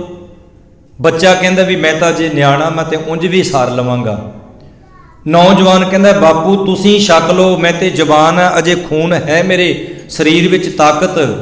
ਤੇ ਬਜ਼ੁਰਗ ਬਾਪੂ ਕਹਿੰਦਾ ਵੀ ਮੈਂ ਤੇ ਅੱਜ ਹਾਂ ਤੇ ਕੱਲ ਪਤਾ ਨਹੀਂ, ਇਸ ਲਈ ਪੁੱਤਰਾ ਇਹ ਰੋਟੀ ਤੂੰ ਖਾ ਲੈ। ਇਤਿਹਾਸ ਕਹਿੰਦਾ ਇਦਾਂ ਹੀ ਕਾਫੀ ਟਾਈਮ ਜੱਦੋ ਜਹਿਦ ਹੁੰਦੀ ਰਹੀ। ਫਰਖਸ਼ੀਰ ਤੇ ਉਹਦੀਆਂ ਫੌਜਾਂ, ਉਹਦੇ ਸੈਨਾਪਤੀ ਸਿਪਾਹੀ ਵੇਖ ਰਹੇ ਨੇ। ਅਖੀਰ ਕਹਿੰਦੇ ਉਹਨਾਂ ਨੇ ਇੱਕ ਪ੍ਰਸ਼ਾਦੇ ਦੇ 3 ਟੁਕੜੇ ਕੀਤੇ ਤੇ ਤਿੰਨਾਂ ਨੇ ਵੰਡ ਕੇ ਛਕ ਲਿਆ। ਤੇ ਫਰਖਸ਼ੀਰ ਬਾਦਸ਼ਾਹ ਤੇ ਅਹਿਲਕਾਰ ਕਹਿੰਦੇ ਇਸ ਕੌਮ ਨੂੰ ਨਹੀਂ ਕੋਈ ਖਤਮ ਕਰ ਸਕਦਾ, ਇਹ ਨਹੀਂ ਖਤਮ ਹੁੰਦੀ। ਕਹਿੰਦੇ ਕਿਉਂ? ਕਹਿੰਦੇ ਜਿਸ ਕੌਮ ਦੇ ਵਿੱਚ ਇੰਨੇ ਦਿਨ ਭੁੱਖਿਆਂ ਰਹਿ ਕੇ ਵੀ ਵੰਡ ਕੇ ਛਕਣ ਵਾਲੀ ਬਿਰਤੀ ਹੈ, ਇਹ ਕੌਮ ਤਾਂ ਕਦੇ ਖਤਮ ਹੋਣੀ ਹੋਈ ਨਹੀਂ। ਮੈਨੂੰ ਤੇ ਇਉਂ ਮਹਿਸੂਸ ਹੁੰਦਾ ਹੈ ਵੀ ਜਿਹੜੇ ਕਿਸਾਨ ਵੀਰਾਂ ਨੇ ਧਰਨੇ ਲਾਏ ਆ ਨਾ, ਵੀ ਜਿਹੜੀ ਅਜੇ ਗੱਲ ਉਹ ਨਹੀਂ ਮੰਨਦੇ ਦਿੱਲੀ ਵਾਲੇ, ਉਹ ਤਾਂ ਚੱਲ ਹੈ ਹੀ। ਮੈਨੂੰ ਇਉਂ ਲੱਗਦਾ ਵੀ ਜਿਹੜੇ ਵਿਚਾਰੇ ਉੱਥੇ ਆਲੇ ਦੁਆਲੇ ਗਰੀਬ ਲੋਕ ਸਨ ਨਾ, ਆਲੇ ਦੁਆਲੇ, ਜਿਨ੍ਹਾਂ ਨੇ ਦੁੱਧ ਦਾ ਨਾਂ ਸੁਣਿਆ ਸੀ, ਦੁੱਧ ਪੀਤਾ ਨਹੀਂ ਸੀ, ਇਹ ਸੱਚ ਹੈ। ਦਿੱਲੀ ਵਰਗੇ ਸ਼ਹਿਰ 'ਚ ਕਿਹੜਾ ਬੰਦਾ ਦੁੱਧ ਪੀ ਲੂ? ਦੁੱਧ ਤਾਂ ਹੁਣ ਪੰਜਾਬ ਦੇ ਵਿੱਚ ਪੀਣਾ ਔਖਾ ਹੈ, 65 ਰੁਪਏ ਕਿਲੋ, 70 ਤੇ ਜਾ ਪਹੁੰਚਿਆ। ਮੇਰੇ ਖਿਆਲ 'ਚ ਜਿਹੜੇ ਆਲੇ ਦੁਆਲੇ ਵਿਚਾਲੇ ਹਰਿਆਣਵੀ ਲੋਕ ਨੇ, ਗਰੀਬ ਝੁੱਗੀਆਂ ਵਾਲੇ, ਕਿਤੇ ਸਾਗ ਸਬਜ਼ੀਆਂ, ਦੁੱਧ, ਦਹੀਂ, ਬਦਾਮ, ਇੰਨੇ ਕੁ ਪਦਾਰਥ ਉਹਨਾਂ ਨੂੰ ਮਿਲ ਰਹੇ ਨੇ। ਮੇਰੇ ਖਿਆਲ 'ਚ ਉਹ ਅਰਦਾਸਾਂ ਕਰਦੇ ਹੋਣੇ, ਗੁਰੂ ਤੇਗ ਬਹਾਦਰ ਸਾਹਿਬ ਜੀ ਅਜੇ ਮਹੀਨਾ ਕੁ ਹੋਰ ਰਹਿਣ ਦਿਓ, ਆ ਸਾਲ ਕੁ ਤਾਂ ਅਸੀਂ ਲੰਗਰ ਹੋਰ ਛਕ ਲਈਏ, ਮਹੀਨਾ ਕੁ। ਮੇਰੇ ਖਿਆਲ 'ਚ ਉਹ ਇਹ ਅਰਦਾਸਾਂ ਕਰਦੇ ਹੋਣਗੇ। ਇਹ ਮੋਦੀ ਮਾਦੀ ਦੇ ਕੋਈ ਵਸ ਨਹੀਂ ਗੱਲ। ਇਹ ਉਹ ਗਰੀਬ ਜਿਹੜੇ ਲੋਕ ਹੈ ਜਿਨ੍ਹਾਂ ਨੂੰ ਪਤਾ ਹੀ ਨਹੀਂ ਸੀ ਵੀ ਦੁੱਧ ਦਾ ਟੇਸਟ ਕਿੱਦਾਂ ਦਾ ਹੁੰਦਾ ਹੈ। ਜਦੋਂ ਕਿਸੇ ਗਰੀਬ ਨੂੰ ਰੱਜਵੀਂ ਰੋਟੀ ਮਿਲਦੀ ਹੈ ਨਾ, ਉਹਨੂੰ ਪੁੱਛ ਕੇ ਦੇਖੋ, ਬੰਦਾ ਨਖਰੇ ਉਦੋਂ ਕਰਦਾ ਜਦੋਂ ਭੁੱਖ ਨਾ ਹੋਵੇ। ਉਦੋਂ ਉਹੀ ਘਰ ਵਾਲੀ ਨਾਲ ਲੜੀ ਜਾਊ, ਇੱਧਰੋਂ ਸੜੀ ਹੈ, ਇੱਧਰੋਂ ਚੋਪੜੀ ਨਹੀਂ, ਇੱਧਰੋਂ ਰੁੱਖੀ ਹੈ, ਇੱਧਰੋਂ ਸੁੱਖੀ ਹੈ। ਮੇਰੇ ਖਿਆਲ 'ਚ ਇੱਥੇ ਨਹੀਂ ਬੰਦਾ ਨਖਰੇ ਕਰਦਾ। ਇੱਥੇ ਤਾਂ ਬਾਸੀ ਸਬਜ਼ੀ ਫਰੀਜ਼ਰ ਕਰਕੇ ਬੰਦਾ ਰੱਖ ਦਿੰਦਾ ਹੈ, ਹਫਤਾ ਉਹੀ ਚੱਲਦੀ ਰਹਿੰਦੀ ਹੈ। ਇਹ ਨਖਰੇ ਇੰਜ कह लो उत्थे पंजाब 'ਚ ही हुंदे ने, इत्थे नहीं हुंदे। इन्हां मुल्कां 'ਚ रोटी दी कदर बंदा उही करदा जदों भुख लगी होवे, जदों भुख ना होवे उदों नहीं कदर करदा। मेरे ख्याल 'ਚ तां इह है। ते फर्कशीर कहंदा भी इस कौम नूं कदी कोई खत्म नहीं कर सकदा, कोई इन्हां नूं अड नहीं कर सकदा जिस कौम दे विच इन्नी वंड के छकण वाली बिरती है। ते ਉਹ ਵੰਡ ਕੇ ਛਕਣ ਵਾਲੀ ਬਿਰਤੀ ਉਦੋਂ ਹੀ ਨਹੀਂ, ਉਹ ਵੰਡ ਕੇ ਛਕਣ ਵਾਲੀ ਅੱਜ ਤੱਕ ਵੀ ਚੱਲੀ ਆ ਰਹੀ ਹੈ। ਭਾਵੇਂ ਉਹ ਲੋਕ ਇਸ ਕੌਮ ਨੂੰ ਵੱਖੋ ਵੱਖ ਨਾਮ ਦਿੰਦੇ ਪਏ ਨੇ, ਇਹ ਖਾਲਿਸਤਾਨੀ ਨੇ, ਪਾਕਿਸਤਾਨੀ ਨੇ। ਪਹਿਲੀ ਗੱਲ ਤੇ ਉਹਨਾਂ ਬੂਝੜਾਂ ਨੂੰ ਇਹ ਨਹੀਂ ਪਤਾ ਵੀ ਖਾਲਿਸਤਾਨੀ ਦੇ ਅਰਥ ਕੀ ਹੁੰਦੇ ਨੇ। ਖਾਲਿਸਤਾਨੀ ਅਰਥ ਤਾਂ ਕਰਕੇ ਦੇਖੋ। ਖਾਲਸ ਦੇ ਅਰਥ ਹੁੰਦੇ ਨੇ ਸ਼ੁੱਧ, ਤੇ ਤਾਨ ਦੇ ਅਰਥ ਹੁੰਦੇ ਨੇ ਬਲ, ਬਾਹੂਬਲ। ਖਾਲਿਸਤਾਨ शुद्ध हिरदा ते शुद्ध बल। पर इनू उन्हां लोकां ने पेश ही इस तरीके नाल कीता गया है। पर हुण तां बच्चा कहिंदा भी जे अपना हक मंगना खालिस्तानी है। हुण तां सारे हिंदू भी कहण लग पे, कहंदे असीं भी खालिस्तानी आ। पहलां तां सिखां नूं बदनाम करदे सन भी ये खालिस्तानी नहीं, खालिस्तान लफ्ज कोई माड़ा नहीं। मेरे ख्याल 'च जिहड़े बचन संत जरनैल सिंह जी ने कीते ने, समा पा के वो पूरे लाजमी होने ने। क्योंकि जिहड़ा बचन कोई पूर्ण गुरसिख महापुरख कर जे वो लाजमी पूरा हुंदा है। खैर सतगुरु जी कृपा करन। जी मैं बेनती कर रहा सा, गुरु तेग बहादुर साहब जी जिथे त्याग है उत्थे विराग बहुत है, अनुराग प्रेम बहुत है। त्याग उन्हां दा देखिया आपां, विराग उन्हां दी बाणी दे विचों झलकदा है। तां गुरु गोबिंद सिंह महाराज सच्चे पातशाह रहमतां दे सागर जदों आनंदपुर साहब की धरती ते बाला प्रीतम दे रूप दे विच ने ते सीस भाई जैता लैके आया सी दिल्ली की धरती तो। तां गुरु तेग बहादुर महाराज सच्चे पातशाह सचखंड प्याना करन तो पहलों, शहादत तो पहला मेरे गुरु साहब ने सारी बाणी उचारण कर दी। वेखो जिहड़ा शब्द आपां पढ़दे ने भी जो नर दुख मैं दुख नहीं माने, सुख सने अर भै नहीं जाके, कंचन माटी माने। एक कला शब्द गुरु तेग बहादुर साहब जी अपने लिए नहीं उचारण करके गए। ये बचन गुरु तेग बहादुर साहब जी ने अपने दादियां ते परदादियां दे वल भी इशारा किया है। तत्ती तवी ते बैठे गुरु अर्जन देव महाराज की है जो नर दुख में दुख नहीं माने। उबलदी देग सीस विच गर्म रेत पै रही है, जो नर दुख में दुख नहीं माने। दरअसल जेड़ा बंदा किसी दे दुखी कीतियां भी दुखी ना होवे ओनू कहंदे ने जो नर दुख में दुख नहीं माने। सुख सने अर भै नहीं जाके, कंचन माटी माने। कंचन माटी मिट्टी ते सोने विच कहंदे ओ कोई फर्क नहीं गिणदा। भाव भावें खुशी है ते भावें गमी है, वो अपने मालक दा शुकराना ही करदा है। ते शुकराना करन वास्ते इत्थे अज आपां गुरु चरनां दे विच बैठे हाँ। ते गुरु तेग बहादुर साहब जी दा नालों नाल इतिहास आओ हुण जिहड़ी बाणी दे वल आपां इशारा कर रहे हाँ। सतगुरु सच्चे पातशाह जी कृपा करदे ने। पतत उदाहरण भै हरन, पतत उदाहरण। पतत पापियां दा उधार करन वाले, पतत उदाहरण भै हरन भाव भै डर। पापियां दा उधार कर दिंदे ने ते वड्डियां वड्डियां दा डर खत्म हो जाता है। हर अनाथ के नाथ। जिहड़े अनाथ कौन ने? जिन्हां दा कोई नहीं हुंदा। जिवें अनाथ बच्चा सी ना, किद्दां मेरे सतगुरां ने उहदे उपर पोशाक दे दित्ती, उहनूं सोहणी पोशाक पहना दित्ती। ते इह जदों बचन होए सन ना तां गुरु हरगोबिंद साहिब महाराज जी कहण लगे मात नानकी ते मात गुजरी जी नूं, दोवां महिलां नूं, माता नूं कहण लगे भी तुसीं तां सिर्फ अज इह तकिया है कि इन्हें एक बच्चे नूं पोशाक दे के उहदा तन ही ढकिया है। ਉਹ ਸਮਾਂ भी तुसीं ਆਪਣੀਆਂ ਅੱਖਾਂ ਦੇ ਨਾਲ ਆਪਣੀ ਦ੍ਰਿਸ਼ਟੀ ਨਾਲ ਤੱਕੋਗੇ ਕਿ ਇਹਨਾਂ ਨੇ ਆਪਣਾ ਪੰਜ ਭੂਤਕ ਸਰੀਰ ਤਨ ਦਾ ਠੀਕਰਾ, ਆਪਣੇ ਤਨ ਦਾ ਬਲੀਦਾਨ ਦੇ ਕੇ ਡੁੱਬਦੀ ਹੋਈ ਹਿੰਦ ਨੂੰ ਤੇ ਜ਼ੁਲਮ ਦੇ ਦਰਿਆ ਨੂੰ ਇਹ ਠੱਲ ਪਾਉਣਗੇ ਆਪਣੇ ਇਸੇ ਤਨ ਨਾਲ। ਬਚਪਨ ਦੇ ਵਿੱਚ ਮੇਰੇ ਗੁਰੂ ਸਾਹਿਬ ਨੇ ਇੱਕ ਅਨਾਥ ਦਾ, ਇੱਕ ਗਰੀਬ ਦਾ ਇੱਕ ਕੰਗਾਲ ਦਾ ਮੇਰੇ ਗੁਰੂ ਸਾਹਿਬ ਨੇ ਤਨ ਢੱਕਿਆ, ਆਪਣੇ ਤਨ ਦੀ ਪੁਸ਼ਾਕ ਲਾ ਕੇ। ਤੇ ਜਦੋਂ ਸਤਿਗੁਰੂ ਸੱਚੇ ਪਾਤਸ਼ਾਹ ਨੇ ਦੇਖਿਆ ਕਿ ਇਹ ਜ਼ੁਲਮ ਦਾ ਦਰਿਆ ਰੁਕਦਾ ਨਹੀਂ, ਕਸ਼ਮੀਰ ਦੇ ਪੰਡਤ ਆਉਂਦੇ ਨੇ ਚੱਲ ਕੇ, ਪੰਡਤ ਕਿਰਪਾ ਰਾਮ, ਤਾਂ ਉਦੋਂ ਬਾਲਾ ਪ੍ਰੀਤਮ ਜਦੋਂ ਦਰਬਾਰ ਵਿੱਚ ਆਉਂਦੇ ਨੇ, ਉਹਨਾਂ ਦੀ ਨਿਰਾਸ਼ਤਾ ਵੇਖਦੇ ਨੇ। ਇਤਿਹਾਸ ਤੁਸੀਂ ਸੁਣਿਆ, ਮੈਂ ਵਿੱਚੋਂ ਵਿੱਚੋਂ ਬੇਨਤੀ ਕਰ ਰਿਹਾ, ਹਰ ਅਨਾਥ ਕੇ ਨਾਥ। ਉਹਨਾਂ ਦੀ ਨਿਰਾਸ਼ਤਾ ਵੇਖ ਕੇ ਬਾਲਾ ਪ੍ਰੀਤਮ ਕਹਿੰਦੇ, ਪਿਤਾ ਜੀ ਇਹ ਸਾਰੇ ਇੰਨੇ ਨਿਰਾਸ਼ ਕਿਉਂ ਨੇ, ਇੰਨੇ ਦੁਖੀ ਕਿਉਂ ਜਾਪਦੇ ਪਏ ਨੇ? ਤਾਂ ਗੁਰੂ ਤੇਗ ਬਹਾਦਰ ਸਾਹਿਬ ਜੀ ਨੇ ਆਖਿਆ, ਪੁੱਤਰਾ ਇਹ ਇਸ ਲਈ ਦੁਖੀ ਨੇ, ਇਸ ਲਈ ਨਿਰਾਸ਼ ਨੇ ਕਿਉਂਕਿ ਇਹਨਾਂ ਦਾ ਧਰਮ ਡੁੱਬਦਾ ਜਾ ਰਿਹਾ ਹੈ, ਇਹਨਾਂ ਦੇ ਜਨੇਊ ਉਤਾਰੇ ਜਾ ਰਹੇ ਨੇ। ਕੋਈ ਹੈ ਹੀਲਾ, ਕੋਈ ਹੈ ਉਪਰਾਲਾ ਕਿ ਪਿਤਾ ਜੀ ਇਹਨਾਂ ਦਾ ਧਰਮ ਡੁੱਬਦਾ ਬਚ ਜੇ?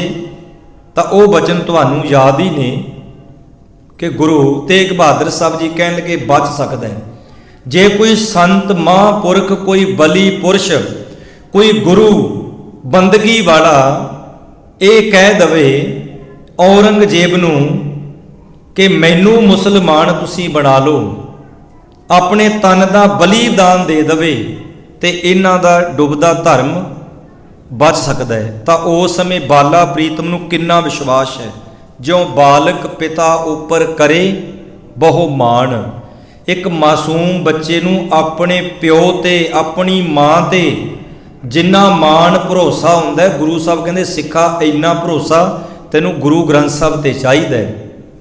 ਤੇਰਾ ਭਰੋਸਾ ਤਾਂ ਇੱਕ ਮਾਸੂਮ ਬੱਚੇ ਵਰਗਾ ਵੀ ਨਹੀਂ, ਭਾਵੇਂ ਸਾਰਾ ਪਿੰਡ ਇੱਕ ਪਾਸੇ ਹੋਵੇ ਵੀ ਇਹ ਤੇਰਾ ਪਿਓ ਨਹੀਂ, ਇਹ ਤੇਰੀ ਮਾਤਾ ਨਹੀਂ, ਤਾਂ ਉਹਨੇ ਟਸ ਤੋਂ ਮਸ ਨਹੀਂ ਹੋਣਾ, ਉਹਨੇ ਕਹਿਣਾ ਇਹੀ ਮੇਰਾ ਪਿਓ ਹੈ ਤੇ ਇਹੀ ਮੇਰੀ ਮਾਂ ਹੈ। ਅਜੋਕੇ ਸਮੇਂ ਦੇ ਵਿੱਚ ਸਿੱਖ ਨੂੰ ਅਜੇ ਪਤਾ ਹੀ ਨਹੀਂ ਲੱਗ ਰਿਹਾ।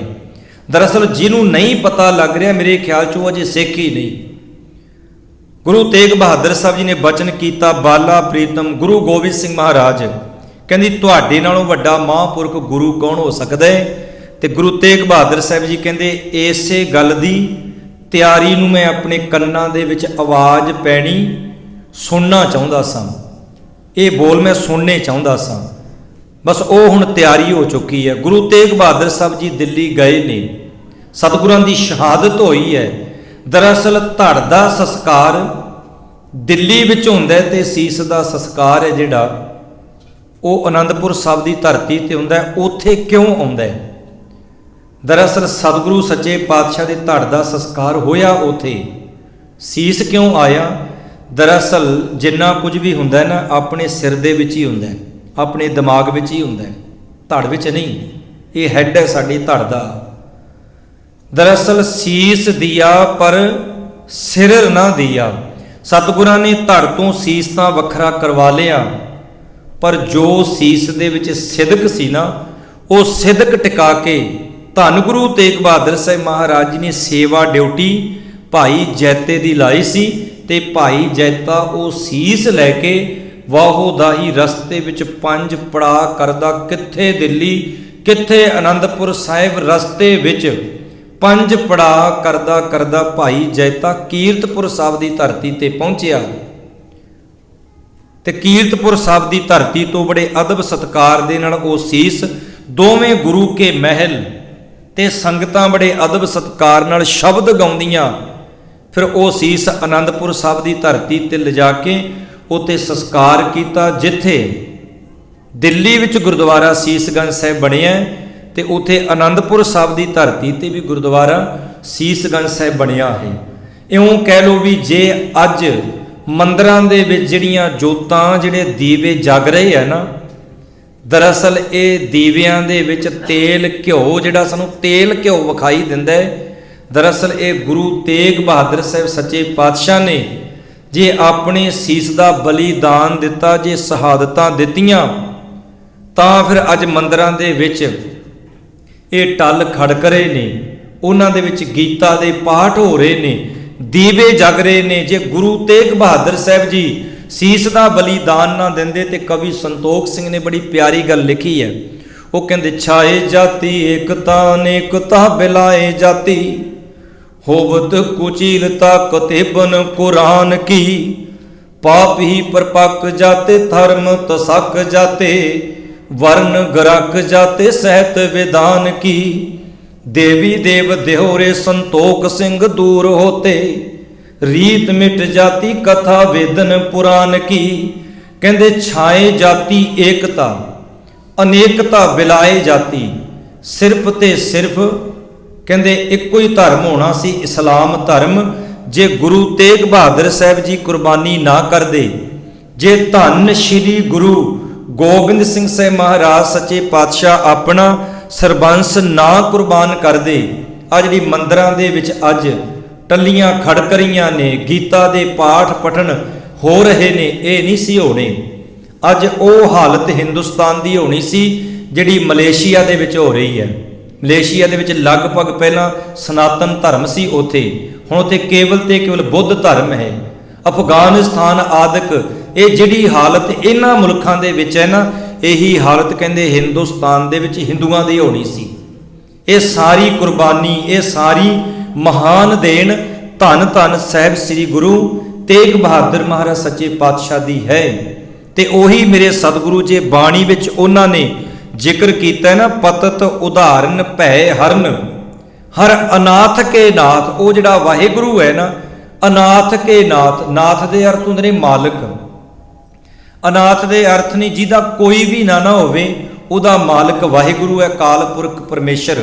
सतगुर आयो शरण तुहारी, मिलै सूख नाम हर शोभा, चिंता लाहे हमारी।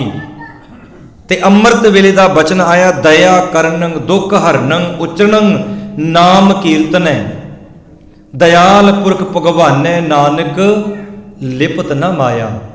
अज ये बचन अमृत वेले 31 दसंबर है, तो गुरु साहब जी इशारा कर गए ने, दया करनंग दुख हरनंग। ओ वाहिगुरु दया करन वाला है। दरअसल ओ वाहिगुरु तो हमेशा ही दया करता है, पर बंदिया जेड़ा तेरे अंदर दया है ना, इस दया नूं जे तू अगे भी दया दे रूप दे विच वरताएगा, उस मालिक दी कृपा बख्शिश दे द्वारा तेरे भी दुख दूर होणगे। दया करनंग दुख हरनंग, उचरणंग नाम कीर्तन है। कीर्तन सिफत सलाह, उस मालिक दी सिफत सलाह अपने मुख तो कर। दया करनंग दुख हरनंग, उचरणंग नाम कीर्तन है। दयाल पुरख भगवान है, ओ मालिक वाहिगुरु दया दा घर है। दयाल पुरख भगवान है, नानक लिपत न माया। जे उस मालिक वाहिगुरु दा नाम जपेगा, ਉਹਦੀ ਬਖਸ਼ਿਸ਼ ਰਹਿਮਤ ਸਦਕਾ ਜਿਹੜਾ ਤੇਰਾ ਮਨ ਹੈ ਨਾ, ਉਹ ਸੰਸਾਰ ਦੇ ਪਦਾਰਥਾਂ ਦੇ ਵਿੱਚ ਖਚਤ ਨਹੀਂ ਹੋਵੇਗਾ, ਰਵੇਂਗਾ ਦੁਨੀਆ ਦੇ ਵਿੱਚ, ਪਰ ਉਸਤਤ ਤੂੰ ਮਾਲਕ ਦੀ ਕਰੇਗਾ। ਪਾਤਸ਼ਾਹ ਕਹਿੰਦੇ, ਕਹੋ ਨਾਨਕ ਤੇ ਜਾਨੀਐ ਸਦਾ ਬਸਤ ਤੁਮ ਸਾਥ। ਜਿਹੜਾ ਵਾਹਿਗੁਰੂ ਅਨਾਥਾਂ ਦਾ ਵੀ ਨਾਥ ਹੈ, ਉਹਨੂੰ ਇਉਂ ਜਾਣ ਕੇ ਉਹ ਹਰ ਇੱਕ ਦੇ ਨਾਲ ਹੀ ਰਹਿੰਦਾ ਹੈ। ਗੁਰ ਕਾ ਬਚਨ बसै जी नाले, जल नी डूबै तस्कर नी लेवै, भा न साकै जाले। गुरु दा बचन जी नाले, तेरी जिंद दे नाल ही है। जिंद दे नाल किवें? क्योंकि गुरु नूं जदों आपां याद करदे हां, उहनूं याद करना सतगुरु जी सोझी बख्शदे ने। ते जदों बंदे नूं सोझी आउंदी है, ते उदों बंदे नूं चंगे ते माड़े दी पहचान भी हो जाती है। मेरे सतगुरु जी कहते हैं, कहो नानक ते जानी है सदा बसत तुम साथ। उस मालिक वाहिगुरु नूं तू हाजर नाजर जान। वैसे एक बेनती करा, बंदा परमात्मा नूं वाहिगुरु नूं कदों याद करता है? जदों उहदे कोल धन संपदा, शरीर तंदुरुस्त होवे, बिल्कुल किसी गल की कोई परवाह ना होवे, उदों बिल्कुल उहनूं उहदे रब नहीं याद आउंदा। बंदे नूं रब उदों ही याद आउंदा है, दुख लग गए तां राम पुकारा ही। दुख दारू सुख रोग भया, जां सुख ताम ना होई। जे आपां कहीए वाहिगुरु जी मैनूं दुख क्यों आ गए, दुख नहीं आने चाहिए। दरअसल गुरु नानक देव सच्चे पातशाह कहंदे, बंदिया दुख ही तां दारू है। सुख दे विच बंदा बिल्कुल आलसी निडाल हो जाता है, बिल्कुल लेजी हो जाता है सुख दे विच। पर तुसीं वेखो दुख दे विच बंदा परमात्मा नूं याद करदा है। ते इसलिए मेरे सतगुरु कहंदे, दुख तां तेरी दारू है, ਦੁੱਖ ਤਾਂ ਤੈਨੂੰ ਚੇਤੇ ਕਰਾਉਂਦਾ ਵੀ ਪ੍ਰਮਾਤਮਾ ਵੀ ਕੋਈ ਹੈ ਚੀਜ਼। ਜਿਹੜੇ ਬੰਦੇ ਕਹਿੰਦੇ ਸਨ ਕਿ ਸਾਡਾ ਕੋਈ ਕੁਝ ਵਿਗਾੜ ਹੀ ਨਹੀਂ ਸਕਦਾ, ਸਾਡਾ ਕੋਈ ਕੀ ਕਰ ਲੂ, ਤਾਂ ਉਹ ਪ੍ਰਮਾਤਮਾ ਉਹਨਾਂ ਲੋਕਾਂ ਨੂੰ ਵੀ ਅਹਿਸਾਸ ਕਰਵਾ ਦਿੰਦਾ ਹੈ।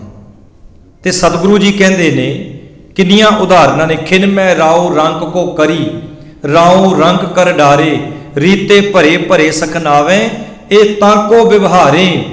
ਉਹ ਤਾਂ ਗਰੀਬ ਨੂੰ ਪਲਾਂ ਵਿੱਚ ਅਮੀਰ ਤੇ ਅਮੀਰ ਨੂੰ ਪਲਾਂ ਵਿੱਚ ਗਰੀਬ ਕਰਨ ਦੀ ਸਮਰੱਥਾ ਰੱਖਦਾ ਹੈ। ਖਾਲੀਆਂ ਨੂੰ ਉਹ ਭਰ ਦਿੰਦਾ ਤੇ ਭਰਿਆਂ ਨੂੰ ਉਹ ਖਾਲੀ ਕਰ ਦਿੰਦਾ ਹੈ। ਹਾਸਿਆਂ ਦੇ ਵਿੱਚ ਉਹ ਰੋਣੇ ਪਾਉਣ ਦੀ ਤਾਕਤ ਰੱਖਦਾ ਹੈ। ਹਾਸਿਆਂ ਵਿੱਚ ਰੋਣੇ ਤੇ ਰੋਣਿਆਂ ਦੇ ਵਿੱਚ ਉਹ ਹਾਸੇ ਵੀ ਪਾ ਸਕਦਾ ਹੈ। ਪਲਾਂ ਦੇ ਵਿੱਚ ਉਹ ਖੁਸ਼ੀਆਂ, ਪਲਾਂ ਦੇ ਵਿੱਚ ਉਹ ਗਮੀਆਂ, ਉਹ ਅਕਾਲ ਪੁਰਖ ਵਾਹਿਗੁਰੂ ਇੰਨਾ ਸਮਰੱਥ ਹੈ। ਇਸ ਲਈ ਦੁੱਖ ਦਾਰੂ, ਦੁੱਖ ਕਹਿੰਦੇ ਦਾਰੂ ਹੈ, ਸੁੱਖ ਰੋਗ ਭਇਆ, ਤੂੰ ਇੰਨਾ ਕੁ ਸੁਖੀ ਹੋ ਗਿਆ, ਸੁੱਖ ਨੇ ਤੈਨੂੰ ਰੋਗੀ ਬਣਾ ਦਿੱਤਾ ਹੈ। ਤੂੰ ਉਸ ਪਰਮਾਤਮਾ ਦਾ ਸ਼ੁਕਰਾਨਾ ਨਹੀਂ ਕਰਦਾ। ਤੇ ਸਤਿਗੁਰੂ ਜੀ ਕਹਿੰਦੇ, ਕਹੋ ਨਾਨਕ ਤੇ ਜਾਨੀਐ ਸਦਾ ਬਸਤ ਤੁਮ ਸਾਥ। ਕਹਿੰਦੇ ਉਸ ਮਾਲਕ ਨੂੰ ਹਮੇਸ਼ਾ ਆਪਣੇ ਹਾਜ਼ਰ ਨਾਜ਼ਰ ਜਾਣ, ਜਿਹੜਾ ਤੇਰੇ ਹਮੇਸ਼ਾ ਨਾਲ ਰਹਿੰਦਾ। ਗੁਰ ਕਾ ਬਚਨ ਬਸੈ ਜੀ ਨਾਲੇ, ਜਲ ਨਹੀਂ ਡੂਬੈ। ਕਹਿੰਦੇ ਗੁਰੂ ਦੇ ਬਚਨ ਨੂੰ ਪਾਣੀ ਨਹੀਂ ਡੋਬ ਸਕਦਾ। ਤਸਕਰ ਨਹੀਂ ਲੇਵੈ, ਚੋਰ ਵੀ ਨਹੀਂ ਚੋਰੀ ਕਰ ਸਕਦਾ। ਭਾ ਨਾ ਸਾਕੈ ਜਾਲੇ, ਅੱਗ ਵੀ ਨਹੀਂ ਸਾੜ ਸਕਦੀ ਗੁਰੂ ਦੇ ਬਚਨ ਨੂੰ। ਗੁਰੂ ਇੰਨਾ ਮਹਾਨ ਨੇ। ਤੇ ਅਗਲੇ ਬਚਨ ਮੇਰੇ ਸਤਿਗੁਰੂ ਜੀ ਇਹਨਾਂ ਚੀਜ਼ਾਂ ਬਾਰੇ ਕਰਦੇ ਨੇ, ਜਿਸ ਸੰਬੰਧ ਵਿੱਚ ਅੱਜ ਆਪਾਂ ਬੈਠੇ ਹਾਂ ਗੁਰੂ ਦਾ ਸ਼ੁਕਰਾਨਾ ਕਰਨ ਲਈ। ਤਨ ਤਨ ਜਿਹੇ ਤੋ ਕੋ ਦਿਓ, ਤਾਂ ਸਿਉ ਨਿਹੂ ਨਾ ਕੀਨ। ਯਾਦ ਕਰਾ ਰਹੇ ਨੇ ਬੰਦੇ ਨੂੰ। ਆਰੰਭਕ ਬਚਨ ਬੜੇ ਮਹੱਤਵਪੂਰਨ ਨੇ। ਸਤਿਗੁਰੂ ਜੀ ਕਹਿੰਦੇ, ਗੁਣ ਗੋਬਿੰਦ ਗਾਇਓ ਨਹੀਂ। ਕਈ ਦਫਾ ਬੰਦਾ, ਚਲੋ ਮੇਰੇ ਵਰਗਾ, ਬੈਠਾ ਗੁਰੂ ਕੋਲ ਹੁੰਦਾ ਤੇ ਗੁਣ ਦੁਨੀਆ ਦੇ ਗਾ ਰਿਹਾ ਹੁੰਦਾ ਹੈ। ਸਤਿਗੁਰੂ ਜੀ ਕਹਿੰਦੇ, ਗੁਣ ਗੋਬਿੰਦ ਗਾਇਓ ਨਹੀਂ। ਜੇ ਤੂੰ ਗੁਣ ਗਾਉਣੇ ਆਪਣੇ ਮਾਲਕ ਦੇ, ਵਾਹਿਗੁਰੂ ਦੇ ਗੁਣ ਗਾ। ਹਾਂ, ਕਿਸੇ ਵਿੱਚ ਕੋਈ ਚੰਗਾ ਗੁਣ ਹੈ, ਕੋਈ ਸਮਾਜ ਦੀ ਸੇਵਾ ਕਰ ਰਿਹਾ ਹੈ, ਗੁਰੂ ਘਰ ਦੀ ਸੇਵਾ ਕਰ ਰਿਹਾ ਹੈ, ਕੋਈ ਭਲੇ ਕੰਮ ਕਰ ਰਿਹਾ ਹੈ, ਉਹਦੇ ਲਈ ਦੋ ਲਫ਼ਜ਼ ਕਹਿਣੇ ਕੋਈ ਮਾੜੀ ਗੱਲ ਨਹੀਂ। ਪਰ ਜਿਹੜਾ ਕੁਝ ਵੀ ਨਹੀਂ ਕਰ ਰਿਹਾ, ਬੈਠਾ ਅਗਲਾ ਦਿੱਲੀ ਚੰਡੀਗੜ੍ਹ ਹੁੰਦਾ ਹੈ ਤੇ ਪੂਛ ਬੰਦਾ ਬੈਠਾ ਅਮਰੀਕਾ 'ਚ ਮਾਰੀ ਜਾਂਦਾ ਹੁੰਦਾ ਗੁਰੂ ਕੋਲ ਬੈਠਾ। ਪਰ ਸਤਿਗੁਰੂ ਜੀ ਕਹਿੰਦੇ, ਗੁਣ ਗੋਬਿੰਦ ਗਾਇਓ ਨਹੀਂ। ਬੰਦਿਆਂ ਸਾਰੀ ਜ਼ਿੰਦਗੀ ਤੂੰ ਦੁਨੀਆ ਦੇ, ਸੰਸਾਰ ਦੇ, ਪਦਾਰਥਾਂ ਦੇ ਗੁਣ ਗਾਉਣ ਦੇ ਵਿੱਚ ਹੀ ਬਤੀਤ ਕਰ ਦਿੱਤੀ, ਪਰ ਪਰਮਾਤਮਾ ਦੇ ਤੂੰ ਗੁਣ ਨਹੀਂ ਗਾਏ, ਜਿਹਨੇ ਤੈਨੂੰ ਸਰੀਰ ਦਿੱਤਾ ਹੈ। ਅਗਲਾ ਬਚਨ, ਤਨ ਤਨ ਜੇ ਤੋ ਕੋ ਦਿਓ। ਤੈਨੂੰ ਮਾਲਕ ਨੇ ਕੀ ਦਿੱਤਾ? ਤਨ। ਤਨ ਮੀਨਜ ਸਰੀਰ ਦਿੱਤਾ ਤੈਨੂੰ। ਕਦੀ ਉਹਨਾਂ ਲੋਕਾਂ ਨੂੰ ਪੁੱਛ ਕੇ ਦੇਖੋ ਜਿਨ੍ਹਾਂ ਦੇ ਵਿਚਾਰਿਆਂ ਦੇ ਅੱਖਾਂ ਨਹੀਂ, ਕਿੱਦਾਂ ਤਰਸਦੇ ਦੁਨੀਆ ਵੇਖਣ ਨੂੰ। ਕਦੀ ਉਹਨਾਂ ਨੂੰ ਪੁੱਛ ਕੇ ਵੇਖੋ ਜਿਨ੍ਹਾਂ ਦੇ ਆ ਧਰਨਿਆਂ ਦੀਆਂ ਫੋਟੋਆਂ ਤੁਸੀਂ ਵੇਖੀਆਂ। ਮੈਂ ਕਹਿੰਦਾ ਕੁਰਬਾਨ ਜਾਈਏ ਉਹਨਾਂ ਬਜ਼ੁਰਗਾਂ ਦੇ, ਉਹਨਾਂ ਦੇ ਜਜ਼ਬੇ ਦੇ। ਇਹੋ ਜਿਹੇ ਬਜ਼ੁਰਗ ਵੀ, ਇੱਕ ਬਜ਼ੁਰਗ ਮੈਂ ਦੇਖਿਆ ਤਾਂ ਦੋਵੇਂ ਹੱਥ ਹੀ ਨਹੀਂ, ਤੁਸੀਂ ਸ਼ਾਇਦ ਫੋਟੋ ਵੇਖੀ ਹੋਣੀ, ਉਹਦੇ ਦੋਵੇਂ ਹੱਥ ਨਹੀਂ, ਫਿਰ ਵੀ ਧਰਨੇ ਵਿੱਚ ਬੈਠਾ ਤੇ ਨਾਲ ਦੇ ਸੇਵਾਦਾਰ ਉਹਨੂੰ ਪ੍ਰਸ਼ਾਦਾ ਛਕਾ ਰਹੇ ਨੇ। ਕਹਿੰਦੇ ਬਾਪੂ ਖੁਸ਼ ਆ? ਕਹਿੰਦਾ ਬਿਲਕੁਲ ਖੁਸ਼ ਹੈ। ਮੈਂ ਕਿਹਾ ਇੱਥੇ ਰੱਬ ਨੇ ਤਨ, ਸਰੀਰ, ਘਰ-ਬਾਰ ਸਭ ਕੁਝ ਦਿੱਤਾ ਹੁੰਦਾ, ਫਿਰ ਵੀ ਰੋਂਦਾ ਹੀ ਫਿਰਦਾ ਹੈ। ਫਿਰ ਵੀ ਕਹਿੰਦਾ ਹਾਏ ਉਹ ਰੱਬਾ ਮਰ ਗਿਆ, ਹੋਏ ਉਹ ਮਰ ਗਿਆ। ਰੱਬ ਵੀ ਕਹਿੰਦਾ ਹੋਣਾ ਕਿੰਨਾ ਕਿਰਤਕਣ ਬੰਦਾ ਇਹ, ਘਰ-ਬਾਰ ਦਿੱਤਾ ਵੀ 50-50 ਲੱਖ ਦੀਆਂ ਗੱਡੀਆਂ, ਐਡੇ ਸੋਹਣੇ ਘਰ, ਸੋਹਣਾ ਸਰੀਰ, ਹਾਏ ਮਰ ਗਿਆ, ਹਾਏ ਮਰ ਗਿਆ ਅਜੇ ਵੀ ਕਰੀ ਜਾਂਦਾ ਹੈ।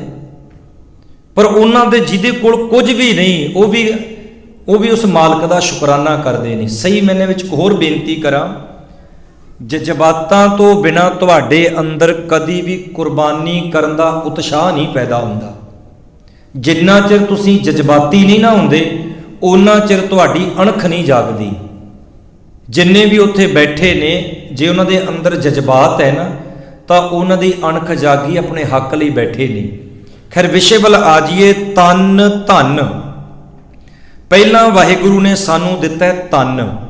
ਜੇ ਤਨ ਬਿਲਕੁਲ ਤੰਦਰੁਸਤ ਹੈ, ਮੈਂ ਪਹਿਲਾਂ ਅਰਜ਼ ਕੀਤੀ ਵੀ ਜਿਸ ਬੰਦੇ ਦੇ ਕੋਲ ਪੈਰ ਨਹੀਂ, ਜਿਹਦੇ ਕੋਲ ਹੱਥ ਨਹੀਂ, ਉਹਨੂੰ ਪੁੱਛ ਕੇ ਦੇਖੋ ਵੀ ਇਹਨਾਂ ਹੱਥਾਂ ਦੀ, ਪੈਰਾਂ ਦੀ ਕੀ ਕੀਮਤ ਹੈ। ਇੱਕ ਗੂੰਗਾ ਮਨੁੱਖ ਹੈ, ਜ਼ਬਾਨ ਹੈ, ਪਰ ਉਹਦੇ ਪਿੱਛੇ ਆਵਾਜ਼ ਨਹੀਂ। ਉਹ ਬੋਲਣ ਲਈ ਕਿੰਨੇ ਹੁਟਕੋਰੇ ਲੈਂਦਾ ਹੈ। ਉਹਨੂੰ ਪੁੱਛ ਕੇ ਦੇਖੋ ਵੀ ਇਹ ਜ਼ਬਾਨ ਦੀ ਕੀ ਕਦਰ ਹੈ। ਤੇ ਮੇਰੇ ਸਤਿਗੁਰੂ ਜੀ ਕਹਿੰਦੇ ਤਨ ਧਨ ਜਿਹੇ ਤੋਕੋ ਭਾਵ ਤੈਨੂੰ ਉਸ ਮਾਲਕ ਨੇ ਤੈਨੂੰ ਤਨ ਦਿੱਤਾ। ਤਨ ਤੰਦਰੁਸਤ ਹੈ। ਜੇ ਤਨ ਤੰਦਰੁਸਤ ਹੋਵੇ ਨਾ ਮੁਲਕਾਂ 'ਚ ਤੁਸੀਂ ਰਹਿੰਦੇ ਜੇ ਸਰੀਰ ਤੰਦਰੁਸਤ ਹੋਵੇ ਤੇ ਬੰਦਾ ਫੇਰ ਹੀ ਧਨ ਕਮਾ ਸਕਦਾ ਨਾ। ਜੇ ਸਰੀਰ ਹੀ ਨਹੀਂ ਤੰਦਰੁਸਤ ਫਿਰ ਤੁਸੀਂ ਕਿੱਦਾਂ ਮਿਹਨਤ ਕਰੋਗੇ, ਕਿੱਦਾਂ ਧਨ ਕਮਾਓਗੇ। ਸਤਿਗੁਰੂ ਜੀ ਕਹਿੰਦੇ ਤਨ ਧਨ ਜਿਹੇ ਤੋਕੋ ਦਿਓ ਤਾਂ ਸਿਓ ਨੇਹੋ ਨਾ ਕੀਨ ਨੇਹੋ ਨੇ ਭਾਵ ਪ੍ਰੇਮ। ਗੁਰੂ ਤੇਗ ਬਹਾਦਰ ਸਾਹਿਬ ਜੀ ਕਹਿੰਦੇ ਬੰਦਿਆ ਇੰਨਾ ਨਾ ਸ਼ੁਕਰਾ, ਇੰਨਾ ਕਹਿੰਦੇ ਤੂੰ ਕਿਰਤ ਘਣ ਹੋ ਗਿਆ ਕਿ ਮਾਲਕ ਨੇ ਤੈਨੂੰ ਤਨ ਦਿੱਤਾ, ਤਨ ਦੇ ਵਸੀਲੇ ਤੂੰ ਧਨ ਕਮਾਇਆ। ਫਿਰ ਧਨ ਕਿਹਦਾ ਹੋ ਗਿਆ? ਰੱਬ ਦਾ ਹੀ ਹੋਇਆ ਨਾ। ਤਨ ਜੇ ਰੱਬ ਦਾ ਹੈ, ਜੇ ਧਨ ਦੇ ਜਰੀਏ ਧਨ ਕਮਾਇਆ ਤੇ ਧਨ ਵੀ ਤੇ ਮਾਲਕ ਦਾ ਹੀ ਹੈ ਨਾ। ਤਨ ਧਨ ਜੇ ਤੋਕੋ ਦਿਓ ਤਾਂ ਸਿਓ ਨੇਹੋ ਨਾ ਕੀਨ। ਜਿਹਨੇ ਇੰਨਾ ਕੁਝ ਦਿੱਤਾ ਉਹਦੇ ਨਾਲ ਤੂੰ ਨੇ ਨਹੀਂ ਕਰਦਾ, ਉਹਦੇ ਨਾਲ ਪਿਆਰ ਹੀ ਨਹੀਂ ਕਰਦਾ। ਪਿਆਰ ਕਰਨਾ ਕੀ ਹੈ? ਉਹਨੂੰ ਯਾਦ ਹੀ ਨਹੀਂ ਕਰ ਰਿਹਾ, ਉਹਦਾ ਤੂੰ ਸ਼ੁਕਰਾਨਾ ਹੀ ਨਹੀਂ ਕਰ ਰਿਹਾ। ਸ਼ੁਕਰਾਨਾ ਕਰਨਾ ਕੀ ਹੈ? ਬੰਦਾ ਜੇ ਇਸ਼ਨਾਨ ਵੀ ਕਰਦਾ ਫਿਰ ਵੀ ਕਹਿੰਦਾ ਵਾਹਿਗੁਰੂ ਤੇਰਾ ਸ਼ੁਕਰ ਹੈ, ਜੇ ਸਵਾਸ ਬਖਸ਼ੇ ਨੇ ਤੇ ਤਾਂ ਹੀ ਇਸ਼ਨਾਨ ਕਰ ਰਹੇ ਹਾਂ। ਕੱਪੜੇ ਪਹਿਨਦਾ ਪਿਆ, ਹੱਥ ਵੀ ਹਿਲਾਉਂਦਾ ਹੈ, ਦਸਤਾਰ ਨੂੰ ਵੀ ਬੰਨ੍ਹਦਾ ਹੈ, ਕੇਸ ਵੀ ਵਾਹੁੰਦਾ ਹੈ। ਕਵੇ ਮਾਲਕ ਤੇਰਾ ਸ਼ੁਕਰਾਨਾ ਹੈ, ਜੇ ਸਵਾਸ ਦਿੱਤੇ ਨੇ ਤੇ ਤਾਂ ਹੀ ਮੈਂ ਮੇਰੇ ਹੱਥ ਹਿਲਦੇ ਨੇ। ਤਨ ਤਨ ਜੇ ਤੋਕੋ ਦਿਓ ਤਾਂ ਸਿਉ ਨੇਹੋ ਨਾ ਕੀਨ। ਅਗਲੀ ਗੱਲ ਮੇਰੇ ਸਤਿਗੁਰੂ ਜੀ ਬੜੀ ਮਹਾਨ ਕਰਦੇ ਨੇ। ਕਹੋ ਨਾਨਕ ਨਰ ਬਾਵਰੇ। ਬਾਵਰੇ ਕਹਿੰਦੇ ਨੇ ਕਮਲੇ ਨੂੰ। ਬਾਵਰਾ ਹੋਏ ਆ, ਝੱਲਾ ਹੋਏ ਆ। ਜਿੱਥੇ ਆਪਾਂ ਸੰਸਾਰ ਵਿੱਚ ਵਿਚਰਦੇ ਹਾਂ, ਮਾੜੀ ਮਾੜੀ ਗੱਲ ਤੇ ਦੂਜੇ ਨੂੰ ਕਹਿ ਦਿੰਦੇ ਆ ਤੂੰ ਝੱਲਾ, ਤੂੰ ਕਮਲਾ ਹੈ। ਪਰ ਮੇਰੇ ਸਤਿਗੁਰੂ ਸੱਚੇ ਪਾਤਸ਼ਾਹ ਇੱਥੇ ਝੱਲਾ ਲਫ਼ਜ਼ ਕਿਹਨਾਂ ਲਈ ਵਰਤਦੇ ਨੇ? ਜਿਹੜੇ ਲੋਕ ਮਾਲਕ ਦੇ ਦਿੱਤੇ ਹੋਏ ਤਨ ਸਰੀਰ ਨੂੰ, ਉਹਦੇ ਦੁਆਰਾ ਦਿੱਤੇ ਹੋਏ ਧਨ ਨੂੰ ਤੇ ਉਸ ਮਾਲਕ ਦੇ ਨਾਲ ਸਨੇਹ ਨਹੀਂ ਕਰਦੇ, ਉਹਨੂੰ ਯਾਦ ਨਹੀਂ ਕਰਦੇ, ਉਹਦਾ ਸ਼ੁਕਰਾਨਾ ਨਹੀਂ ਕਰਦੇ। ਵਾਹਿਗੁਰੂ ਜੀ ਕਹਿੰਦੇ ਅਸਲੀ ਬੌਲਾ ਬੰਦਾ ਉਹ ਹੈ, ਅਸਲੀ ਪਾਗਲ, ਅਸਲੀ ਕਮਲਾ ਉਹ ਹੈ। ਇੱਕ ਤਾਂ ਉਹ ਹੈ ਨਾ ਜਿਹੜਾ ਕਿਸੇ ਟੈਨਸ਼ਨ ਕਰਕੇ ਦਿਮਾਗੀ ਸੰਤੁਲਨ ਗਵਾ ਬੈਠਾ, ਉਹਨਾਂ ਦੀ ਗਿਣਤੀ ਬਹੁਤ ਘੱਟ ਹੈ। ਪਰ ਸਤਿਗੁਰੂ ਜੀ ਕਹਿੰਦੇ ਉਹਨਾਂ ਦੀ ਗਿਣਤੀ ਬਹੁਤ ਜ਼ਿਆਦਾ ਹੈ ਜਿਨ੍ਹਾਂ ਨੂੰ ਸੋਝੀ ਵੀ ਹੈ, ਦਿਮਾਗੀ ਸੰਤੁਲਨ ਵੀ ਠੀਕ ਹੈ, ਪਰ ਕਹਿੰਦੇ ਉਸ ਮਾਲਕ ਦਾ ਸ਼ੁਕਰਾਨਾ ਨਹੀਂ ਕਰਦੇ। ਇਹਨਾਂ ਦੀ ਗਿਣਤੀ ਬਹੁਤ ਜ਼ਿਆਦਾ ਹੈ। ਕਹੋ ਨਾਨਕ ਨਰ ਬਾਵਰੇ। ਜਿੰਨੀ ਵੀ ਬਾਣੀ ਪੜ੍ਹੋਗੇ ਨਾ ਨਾਨਕ ਲਫ਼ਜ਼ ਆਏਗਾ। ਇੱਥੋਂ ਗੱਲ ਇਹ ਸਪਸ਼ਟ ਹੋ ਜਾਂਦੀ ਹੈ ਕਿ ਸਾਡੇ ਗੁਰੂ ਸਾਹਿਬਾਨਾਂ ਨੇ ਸਰੀਰਕ ਤੌਰ ਤੇ ਜਾਮੇ 10 ਧਾਰਨ ਕੀਤੇ ਨੇ। ਜੋਤ ਗੁਰੂ ਨਾਨਕ ਸਾਹਿਬ ਜੀ ਵਾਲੀ ਉਹੀ ਤੁਰੀ ਆ ਰਹੀ ਹੈ। ਜਾਮੇ 10 ਨੇ, ਜੋਤ ਨਹੀਂ ਬਦਲੀ। ਇਸੇ ਲਈ ਗੁਰੂ ਗ੍ਰੰਥ ਸਾਹਿਬ ਮਹਾਰਾਜ ਜੀ ਦੀ ਜਿੰਨੀ ਵੀ ਬਾਣੀ ਪੜ੍ਹੋਗੇ ਤੇ ਅਖੀਰ ਵਿੱਚ ਨਾਨਕ ਲਫ਼ਜ਼ ਜ਼ਰੂਰ ਆਏਗਾ। ਤੇ ਪਾਤਸ਼ਾਹ ਕਹਿੰਦੇ ਕਹੋ ਨਾਨਕ ਨਰ ਬਾਵਰੇ ਅਬ ਕਿਉਂ ਡੋਲਤ ਦੀਨ। ਦੀਨ ਭਾਵ ਹੁਣ ਕਿਉਂ ਦੁਖੀ ਹੁੰਨਾ ਹੈ। ਉਹ ਕਮਲਿਆ ਬੰਦਿਆ ਪਹਿਲਾਂ ਤੂੰ ਉਸ ਮਾਲਕ ਵਾਹਿਗੁਰੂ ਦਾ ਤੂੰ ਸ਼ੁਕਰਾਨਾ ਨਹੀਂ ਕੀਤਾ। ਅਗਲੇ ਬਚਨ ਤਨ ਤਨ ਸੰਪੈ ਸੁਖ ਦਿਓ ਅਰਜੇ ਨੀਕੇ ਧਾਮ। ਉਸ ਮਾਲਕ ਵਾਹਿਗੁਰੂ ਨੇ ਤੈਨੂੰ ਤਨ ਵੀ ਦਿੱਤਾ, ਤੈਨੂੰ ਧਨ ਵੀ ਦਿੱਤਾ। ਸੰਪੈ ਧਨ ਸੰਪਦਾ ਦਿੱਤੀ, ਦੁਨਿਆਵੀ ਪਦਾਰਥ ਬਹੁਤ ਦਿੱਤੇ। ਅਰ ਜਿਹੇ ਨੀਕੇ ਧਾਮ। ਧਾਮ ਕਹਿੰਦੇ ਨੇ ਘਰ ਨੂੰ, ਜਿਹੜੀ ਗੱਲ ਆਪਾਂ ਪਹਿਲਾਂ ਕੀਤੀ ਹੈ। ਵਾਹਿਗੁਰੂ ਨੇ ਤਨ ਦਿੱਤਾ, ਧਨ ਦਿੱਤਾ, ਪਦਾਰਥ ਦਿੱਤੇ, ਰਹਿਣ ਲਈ ਸੋਹਣਾ ਤੈਨੂੰ ਘਰ ਦਿੱਤਾ। ਨੀਕੇ ਦੇ ਅਰਥ ਨੇ ਸੋਹਣਾ ਚੰਗਾ। ਕਹੋ ਨਾਨਕ ਸੁਨ ਰੇ ਮਨਾ ਸਿਮਰਤ ਕਾਹੇ ਨਾਰਾਮ।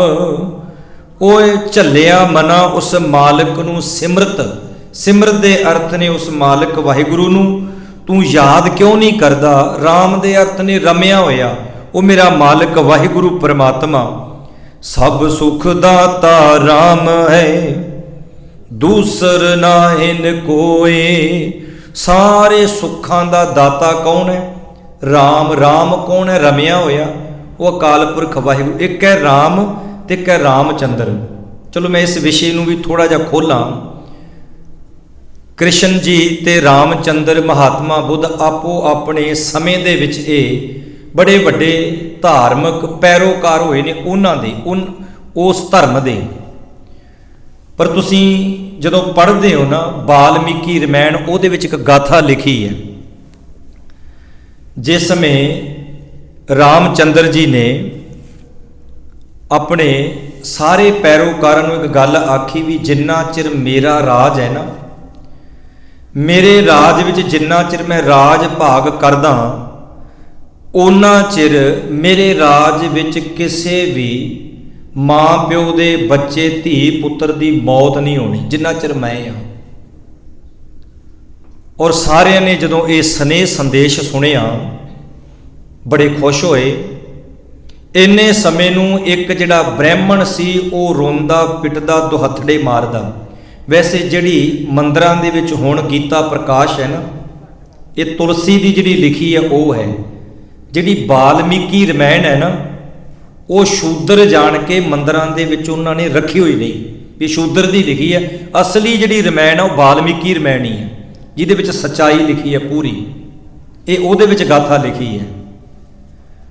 हुण वाल्मीकि रामायण दे विच सारी गाथा ये 10वें ग्रंथ विच भी इहदा हवाला दिता गया जिहड़ी मैं बेनती कर रहा। कहंदे एक ब्राह्मण रोंदा पिटदा आया ते रामचंद्र जी कहंदे की होया क्यों रो रहे हैं।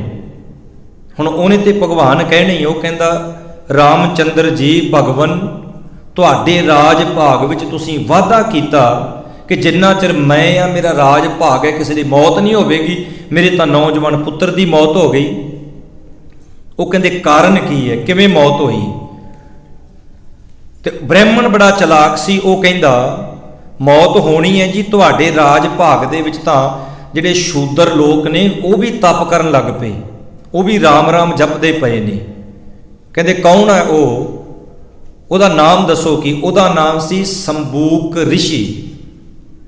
कहंदे ਉਹ तप करदा पिया है। कहंदे उसे समय रामचंद्र ने धनुख बाण चुकिया, चिल्ला चाढ़िया, तीर छड्डिया ते जिहड़ा संबोक रिखी सी ना उहदी गर्दन धड़ तो अलग कर दिती ते जिहड़ा ब्राह्मण सी उहदे पुत्र नूं जिउंदा कर दिता। ये मैं बेनती क्यों कर रहा क्योंकि एक राम है अकाल पुरख वाहिगुरू जिहड़ा रमिया होया ते एक राम है दशरथ दा पुत्र रामचंद्र। हुण वेखो रामचंद्र जी ने उस ब्राह्मण दे पुत्र नूं जिउंदियां करन दे वास्ते एक संबूक रिखी नूं मारिया, ਉਹਦਾ पुत्र जिउंदा कीता। ਜਦੋਂ इतिहास पढ़ते हैं गुरु नानक देव सच्चे पातशाह जे सब तो वड्डे हन तां मेरे गुरु नानक देव सच्चे पातशाह ने किसी एक नूं मार के दूजे नूं जिउंदा नहीं कीता। धन श्री गुरु नानक देव महाराज सच्चे पातशाह जिथे जाते ने गुरु नानक साहब तां वड्डे ने क्योंकि गुरु नानक साहब की सोच वड्डी है। उन्हां दे ख्याल उन्हां दे विचार बड़े उच्चे ने। इत्थे मैं जी बेनती कर लगा स मेरे सतगुरु जी कहंदे कहो नानक सुन रे मना सिमरत काहे ना राम। मन नूं संबोधन करके क्योंकि बंदा मन दे तल ते ही सौ जांदा है ते मन दे तल ते ही बंदा जागदा है। मन नूं ही जगाउणा हुंदा है। शरीर दा सौना है 4 घंटे 5-8 घंटे बंदा सौ लेगा तो फिर जाग पवेगा। मन दे तल ते अज्ञानता दे विच बंदा कई दफा सारी जिंदगी सुत्ता रहिंदा है। इसलिए गुरबाणी बहुतात विच मन नूं संबोधन करदी पई है। सतगुरु कहंदे कहो नानक सुन रे मना सिमरत काहे ना राम। ओए मना रब दी बंदगी क्यों नहीं करदा। सब सुख दाता राम है दूसर नाहिन कोए। सारे सुखां दा सारियां दातां दा जिहड़ा मालिक वाहिगुरू है वो है राम। रमिया होया परमात्मा वाहिगुरू। सब सुख दाता राम है दूसर नाहिन कोई। दूजा नहीं कोई। दूजा काहे सिमरी है जम्मै तै मर जाए। एको सिमरो नानका जो जल थल रिहा समाए। सतगुरु आप बाणी विच कहंदे ने दूजा काहे। कहंदे दूजे नाल काहदे लई जुड़ना है जिहड़ा जमदा ते मर जाएगा। पर एको सिमरो नानका जो जल थल रिहा समाए। एक वाहिगुरू दी तू बंदगी कर। ਵਾਹਿਗੁਰੂ परमात्मा ਦੇ ਵੱਲੋਂ ਬਣਾਈ ਕਾਇਨਾਤ ਹੈ ਜਿਹੜੀ, ਉਹਦਾ ਸਤਿਕਾਰ ਕਰਨਾ, ਉਹਦੇ ਨਾਲ ਪਿਆਰ ਕਰਨਾ, ਉਹ ਇੱਕ ਵੱਖਰੀ ਗੱਲ ਹੈ। ਪਰ ਯਾਦ ਤੂੰ परमात्मा ਨੂੰ ਹੀ ਕਰਨਾ ਹੈ, ਸ਼ੁਕਰਾਨਾ ਉਹਦਾ ਕਰਨਾ ਹੈ। ਸਭ ਸੁਖ ਦਾਤਾ ਰਾਮ ਹੈ, ਦੂਸਰ ਨਾਹਿਨ ਕੋਇ, ਕਹੋ ਨਾਨਕ ਸੁਨ ਰੇ ਮਨਾ, ਤੇ ਸਿਮਰਤ ਗਤ ਹੋਏ। ਮਨ ਨੂੰ ਸੰਬੋਧਨ ਕਰਕੇ ਕਿ ਮਨਾ, ਉਸ ਵਾਹਿਗੁਰੂ ਨੂੰ ਜਦੋਂ ਤੂੰ ਸਿਮਰੇਂਗਾ ਤੇ ਸਿਮਰਤ ਗਤ ਹੋਏ, ਤੇਰੀ ਉੱਚੀ ਆਤਮਿਕ ਅਵਸਥਾ ਤਾਂ ਹੀ ਬਣਨੀ ਹੈ ਜੇ ਤੂੰ ਉਸ ਮਾਲਕ ਵਾਹਿਗੁਰੂ ਦੀ ਯਾਦ ਵਿੱਚ ਜੁੜੇਗਾ। ਉਹਦੀ ਯਾਦ ਵਿੱਚ ਜਿੱਥੇ ਬੰਦਾ ਇਕਾਗਰਤਾ ਬਣਾ ਕੇ ਸਿਮਰਨ ਕਰਦਾ ਹੈ, ਪ੍ਰਭ ਕਾ ਸਿਮਰਨ ਸਭ ਤੇ ਉੱਚਾ, ਐਵੇਂ ਨਹੀਂ ਬਾਣੀ ਵਿੱਚ ਲਿਖਿਆ ਵੀ ਗੁਰੂ ਨੇ ਉਂਝ ਹੀ ਲਿਖ ਦਿੱਤਾ ਹੈ, ਪ੍ਰਭ ਕੈ ਸਿਮਰਨ ਉਧਰੇ ਮੂਚਾ। ਇਹਦਾ ਮਤਲਬ ਕਿ ਸਿਮਰਨ, ਉਸ ਵਾਹਿਗੁਰੂ ਦਾ ਸਿਮਰਨ ਕਰਨਾ, ਜਿੱਥੇ ਉਹਦੀ ਯਾਦ ਵਿੱਚ ਜੁੜਨਾ, ਉਹਨੂੰ ਚੇਤੇ ਕਰਨਾ, ਉੱਥੇ ਉਸ ਵਾਹਿਗੁਰੂ ਦੀਆਂ ਦਿੱਤੀਆਂ ਦਾਤਾਂ ਦਾ ਸ਼ੁਕਰਾਨਾ ਕਰਨਾ, ਸਿਮਰਨ ਕਰਨਾ, ਭਾਵ ਉਹਨੂੰ ਯਾਦ ਕਰਨਾ, ਉਹਨੂੰ ਨਾ ਭੁੱਲਣਾ। ਵੇਖੋ ਵਾਹਿਗੁਰੂ ਇੰਨਾ ਕੁਝ ਸਾਨੂੰ ਦੇ ਰਿਹਾ ਹੈ। ਕੋਈ ਬੰਦਾ ਤੁਹਾਡੀ ਮਦਦ ਕਰੇ ਤੇ ਉਹਨੂੰ ਉਹਦਾ ਆਪਾਂ ਧੰਨਵਾਦ, ਕੋਈ ਥੈਂਕਸ ਨਾ ਬੋਲੀਏ ਤੇ ਸਾਨੂੰ ਕਿੰਨਾ ਗੁੱਸਾ ਆਉਂਦਾ ਹੈ। ਆਪਾਂ ਉਹਨੂੰ ਕਿੰਨੇ ਕਿੰਨੇ ਲਫ਼ਜ਼ ਬੋਲਦੇ ਹਾਂ ਵੀ ਵੇਖੋ ਇਹਨੇ ਧੰਨਵਾਦ ਵੀ ਨਹੀਂ ਕਰਿਆ। ਪਰ ਮੇਰੇ ਸਤਿਗੁਰੂ ਸੱਚੇ ਪਾਤਸ਼ਾਹ ਕਹਿੰਦੇ ਉਸ ਵਾਹਿਗੁਰੂ ਦਾ ਪਲ ਪਲ ਤੂੰ ਸ਼ੁਕਰਾਨਾ ਕਰ। ਜੇ ਸਿਮਰਤ ਗਤ ਪਾਈਐ ਤੇ ਭਜਰੇ ਤੈ ਮੀਤ। ਜਿਸ ਮਾਲਕ ਵਾਹਿਗੁਰੂ ਦਾ ਸਿਮਰਨ ਕਰਨ ਦੇ ਨਾਲ ਆਤਮਿਕ ਉੱਚੀ ਅਵਸਥਾ ਪਾ ਲਈਦੀ ਹੈ, ਤੇ ਭਜ ਰੇ ਤੈ ਮੀਤ। ਭਜ ਦੇ ਅਰਥ ਨੇ ਜਪਣਾ। ਉਸ ਵਾਹਿਗੁਰੂ ਨੂੰ ਐ ਪਿਆਰੇ ਮਿੱਤਰ ਮਨ ਤੂੰ ਜਪਿਆ ਕਰ। ਕਹੋ ਨਾਨਕ ਸੁਨ ਰੇ ਮਨਾ, ਔਦ ਘਟਤ ਹੈ ਨੀਤ ਮਨਾ। ਧਿਆਨ ਨਾਲ ਤੂੰ ਸੁਣ ਲਾ। ਔਦ ਉਮਰ, ਆ ਉਮਰ ਵੇਖੋ, ਨਵਾਂ ਸਾਲ ਹੁਣ 3 ਘੰਟੇ ਬਾਕੀ ਨੇ, ਆਪਾਂ ਕਹਿੰਦੇ ਨਵਾਂ ਸਾਲ ਸ਼ੁਰੂ ਹੋ ਗਿਆ, ਹੋ ਜਾਣਾ ਹੈ। ਦਰਅਸਲ ਗੱਲ ਨਵੇਂ ਸਾਲ ਦੀ ਨਹੀਂ, ਸਾਡੀ ਜ਼ਿੰਦਗੀ ਦੇ ਵਿੱਚੋਂ ਇੰਜ ਕਹਿ ਲਓ ਇੱਕ ਕੀਮਤੀ ਸਾਲ ਹੋਰ ਚਲਿਆ ਗਿਆ ਹੈ। ਸ਼ੁਕਰਾਨਾ ਆਪਾਂ ਕਿਉਂ ਕਰਦੇ ਹਾਂ ਕਿ ਵਾਹਿਗੁਰੂ ਤੇਰਾ ਸ਼ੁਕਰਾਨਾ ਹੈ ਕਿ ਸਾਨੂੰ ਤੂੰ ਜਿਉਣ ਵਾਸਤੇ ਇੱਕ ਸਾਲ ਹੋਰ ਦਿੱਤਾ ਹੈ। ਉਹ ਵੀ ਲੋਕ ਨੇ ਜਿਨ੍ਹਾਂ ਦੀ ਵਿਚਾਰਿਆਂ ਦੀ 2020 ਦੇ ਵਿੱਚ ਹੀ ਲੀਲਾ ਸਮਾਪਤ ਹੋ ਗਈ ਹੈ, ਪਹਿਲੇ ਵਿਚਾਰੇ ਦੁਨੀਆ ਤੋਂ ਕੂਚ ਕਰ ਗਏ ਨੇ। ਆਪਾਂ ਸ਼ੁਕਰਾਨਾ ਤਾਂ ਕਰਦੇ ਹਾਂ, ਵਾਹਿਗੁਰੂ ਜੀ ਆ ਇੱਕ ਹੋਰ ਸਾਲ ਮੈਨੂੰ ਦਿੱਤਾ ਦੁਨੀਆ ਦੇਖਣ ਵਾਸਤੇ, ਤੂੰ ਬੜੀ ਕਿਰਪਾ ਕੀਤੀ ਹੈ, ਤੇਰਾ ਕੋਟਾਨ ਕੋਟ ਸ਼ੁਕਰਾਨਾ ਹੈ। ਕਿਉਂਕਿ ਕਹੋ ਨਾਨਕ ਸੁਨ ਰੇ ਮਨਾ। ਔਦ, ਔਦ ਦੇ ਅਰਥ ਨੇ ਉਮਰ। ਔਦ ਘਟਤ ਹੈ ਨੀਤ। ਦਰਅਸਲ ਨਵਾਂ ਕੀ ਹੈ ਤੇ ਪੁਰਾਣਾ ਕੀ ਹੈ। ਜਿਹੜੀ ਚੀਜ਼ ਨਹੀਂ ਵੇਖੀ, ਜਿਹੜੀ ਚੀਜ਼ ਜ਼ਿੰਦਗੀ ਵਿੱਚ ਨਹੀਂ ਆਈ, ਉਹ ਚੀਜ਼ ਨਵੀਂ ਹੈ। ਤੇ ਜਿਹੜੀ ਚੀਜ਼ ਜ਼ਿੰਦਗੀ ਵਿੱਚ ਆ ਗਈ, ਜਿਹੜੀ ਚੀਜ਼ ਨੂੰ ਆਪਾਂ ਅਪਣਾ ਲਿਆ, ਬਸ ਅਪਣਾਉਣ ਦੀ ਦੇਰ ਹੈ ਤੇ ਨਾਲ ਦੀ ਨਾਲ ਉਹਦੀ ਗਿਣਤੀ ਪੁਰਾਣੀ ਸ਼ੁਰੂ ਹੋ ਜਾਣੀ ਹੈ। 2020 ਇਹ ਵੀ ਆਪਾਂ ਕਦੇ ਮਨਾਇਆ ਸੀ, ਨਵਾਂ ਸਾਲ ਵਧਾਈਆਂ ਦਿੰਦੇ ਸਾਂ। 2021 ਮਨਾ ਰਹੇ ਹਾਂ, ਵਧਾਈਆਂ ਦੇ ਰਹੇ ਹਾਂ, ਤੇ ਅਗਲੇ ਸਾਲ ਇਹਨੂੰ ਪਿੱਛੇ ਨੂੰ ਕਰ ਦੇਣਾ ਤੇ ਫਿਰ 22 ਦੀ ਸ਼ੁਰੂਆਤ ਹੋ ਜਾਣੀ ਹੈ। ਇਸੇ ਤਰ੍ਹਾਂ ਇਹ ਆ ਰਹੇ ਨੇ ਸਮੇਂ ਤੇ ਜਾ ਰਹੇ ਨੇ, ਰੁੱਤਾਂ ਥਿੱਤਾਂ ਘੜੀਆਂ ਪਲ। ਪਰ ਮੇਰੇ ਸਤਿਗੁਰੂ ਜੀ ਕਹਿੰਦੇ ਬੰਦਿਆ ਸਮਾਂ ਬਦਲਦਾ ਹੈ, ਪਰ ਕਹਿੰਦੇ ਤੂੰ ਕਿਉਂ ਨਹੀਂ ਬਦਲਦਾ। ਅਸੀਂ ਕੈਲੰਡਰ ਠੀਕ ਕਰ ਲਏ, ਨਵੇਂ ਕੈਲੰਡਰ ਸਾਈਡ ਤੇ ਕਰਤੇ, ਖਿਮਾ ਕਰਨੀ, ਪੁਰਾਣੇ ਕੈਲੰਡਰ ਸਾਈਡ ਤੇ ਕਰਤੇ, ਨਵੇਂ ਆ ਗਏ। ਸਭ ਕੁਝ ਆਪਾਂ ਟਾਈਮ ਟੇਬਲ ਚੇਂਜ ਕਰ ਲਿਆ, ਬਦਲ ਲਿਆ, ਪਰ ਜੇ ਨਹੀਂ ਬਦਲਿਆ ਤੇ ਸਿਰਫ ਤੂੰ ਹੀ ਨਹੀਂ ਬਦਲਿਆ। ਜਿਹੜੇ ਖਿਆਲ ਜਿੱਦਾਂ ਦਾ ਮਨ ਦੇ ਵਿੱਚ ਹਾਵ ਭਾਵ ਪਿਛਲੇ ਸਾਲ ਸੀ ਤੇ ਉਹੀ ਕਹਿੰਦੇ ਨਵੇਂ ਸਾਲ ਵਿੱਚ ਮੇਰੇ ਸਤਿਗੁਰੂ ਕਹਿੰਦੇ ਬਦਲਿਆ ਤਾਂ ਕੀ ਬਦਲਿਆ, ਤੂੰ ਕੁਝ ਨਹੀਂ ਬਦਲਿਆ, ਤੇਰੇ ਨਾਲੋਂ ਤਾਂ ਸਮਾਂ ਹੀ ਬਲਵਾਨ ਹੈ। ਕਹਿੰਦੇ ਰੋਜ਼ ਬਦਲਦਾ ਪਿਆ ਹੈ।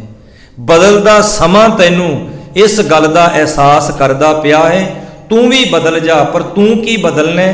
ਤੂੰ ਭੈੜੇ ਤੇ ਮਾੜੇ ਖਿਆਲ ਛੱਡ ਦੇ, ਤੂੰ ਅਕਿਰਤ ਘਣਤਾ ਛੱਡ ਦੇ, ਤੂੰ ਆਪਣੇ ਜੀਵਨ ਦੇ ਵਿੱਚ ਇਨਸਾਨੀਅਤ ਨੂੰ ਅਪਣਾ ਲੈ।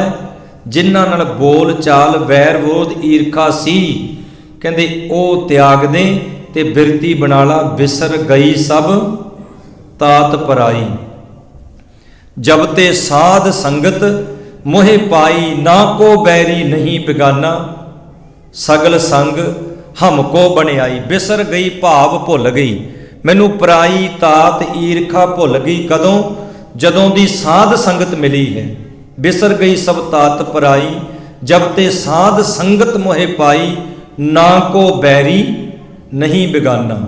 ਜਦੋਂ ਆਪਾਂ ਕਿਸੇ ਨੂੰ ਬਗਾਨਾ ਸਮਝਦੇ ਆ ਨਾ ਤਾਂ ਹੀ ਉਹ ਸਾਡਾ ਵੈਰੀ ਹੁੰਦਾ ਹੈ। ਜਦੋਂ ਤੁਸੀਂ ਕਿਸੇ ਨੂੰ ਬਗਾਨਾ ਸਮਝੋ ਹੀ ਨਾ ਤਾਂ ਉਹ ਤੁਹਾਡਾ ਕਦੀ ਵੈਰੀ ਨਹੀਂ ਹੁੰਦਾ।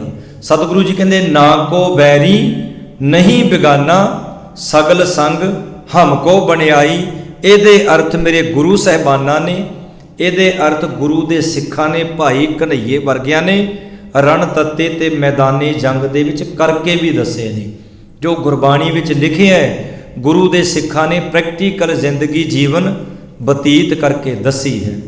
ਸੋ ਦਿੱਤੇ ਹੋਏ ਸਮੇਂ ਦੇ ਅਨੁਸਾਰ ਆਪ ਸੰਗਤ ਨੇ ਇੰਨੀ ਹਾਜ਼ਰੀ ਪ੍ਰਵਾਨ ਕਰਨੀ। ਸਤਿਗੁਰੂ ਜੀ ਮਿਹਰ ਕਰਨ, ਕਿਰਪਾ ਕਰਨ, ਬਖਸ਼ਿਸ਼ ਕਰਨ। ਆਪ ਸਮੁੱਚੀਆਂ ਸਿੱਖ ਸੰਗਤਾਂ ਨੂੰ ਚੜ੍ਹਦੀ ਕਲਾ ਬਖਸ਼ਿਸ਼ ਕਰਨ। ਆਉਣ ਵਾਲਾ ਜਿਹੜਾ ਸਮਾਂ ਹੈ ਗੁਰੂ ਸਾਹਿਬ ਜੀ ਸਾਰੀ ਮਨੁੱਖਤਾ ਲਈ, ਸਾਰੇ ਆਪ ਸਮੁੱਚੇ ਭਾਈਚਾਰੇ ਦੇ ਲਈ, ਜਿਤਨੇ ਵੀ ਆਪ ਜੀ ਇੱਥੇ ਬੈਠੇ ਹੋ, ਸ਼ਰਵਣ ਕਰ ਰਹੇ ਹੋ, ਸਾਰੀ ਮਾਨਵਤਾ ਨੂੰ ਸਤਿਗੁਰੂ ਜੀ ਆਉਣ ਵਾਲਾ ਸਮਾਂ ਖੁਸ਼ੀਆਂ ਭਰਿਆ, ਭਾਗਾਂ ਭਰਿਆ ਸਤਿਗੁਰੂ ਜੀ ਬਖਸ਼ਿਸ਼ ਕਰਨ। ਸੋ ਜਿਨ੍ਹਾਂ ਸੰਗਤਾਂ ਨੇ, ਸੇਵਾਦਾਰਾਂ ਨੇ, ਮੇਰੀਆਂ ਮਾਤਾਵਾਂ ਭੈਣਾਂ ਨੇ, ਸਭ ਨੇ ਤਿੰਨੋਂ ਦਿਨ ਤੇ ਅੱਜ ਵੀ ਸਵੇਰ ਤੋਂ ਲੈ ਕੇ ਹੁਣ ਤੱਕ ਬੇਅੰਤ ਅਣਥੱਕ ਉਹ ਆਪੋ ਆਪਣੀਆਂ ਸੇਵਾਵਾਂ ਦੇ ਵਿੱਚ ਜੁਟੇ ਹੋਏ ਨੇ। ਕਿੰਨੇ ਚਾਅ ਦੇ ਨਾਲ ਆਪ ਸਿੱਖ ਸੰਗਤਾਂ ਦੀ ਸੇਵਾ ਦੇ ਵਿੱਚ। ਸਮੂਹ ਸੇਵਾਦਾਰਾਂ ਦਾ ਵੀ ਬਹੁਤ ਬਹੁਤ ਧੰਨਵਾਦ, ਸਮੁੱਚੀ ਸੰਗਤ ਦਾ। ਸਭ ਤੋਂ ਜ਼ਿਆਦਾ ਕੋਟਾਨ ਕੋਟ ਸ਼ੁਕਰ ਸ਼ੁਕਰਾਨਾ ਧੰਨ ਸ਼੍ਰੀ ਗੁਰੂ ਗ੍ਰੰਥ ਸਾਹਿਬ ਮਹਾਰਾਜ ਜੀ ਪਾਤਸ਼ਾਹ ਜੀ ਦਾ।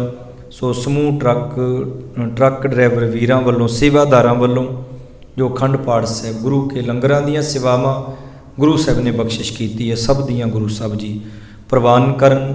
ਭੁੱਲ ਚੁੱਕ ਦੀ क्षमा ਬਖਸ਼ੋ, ਸੀਸ ਬਲਾਓ, ਫਤਿਹ।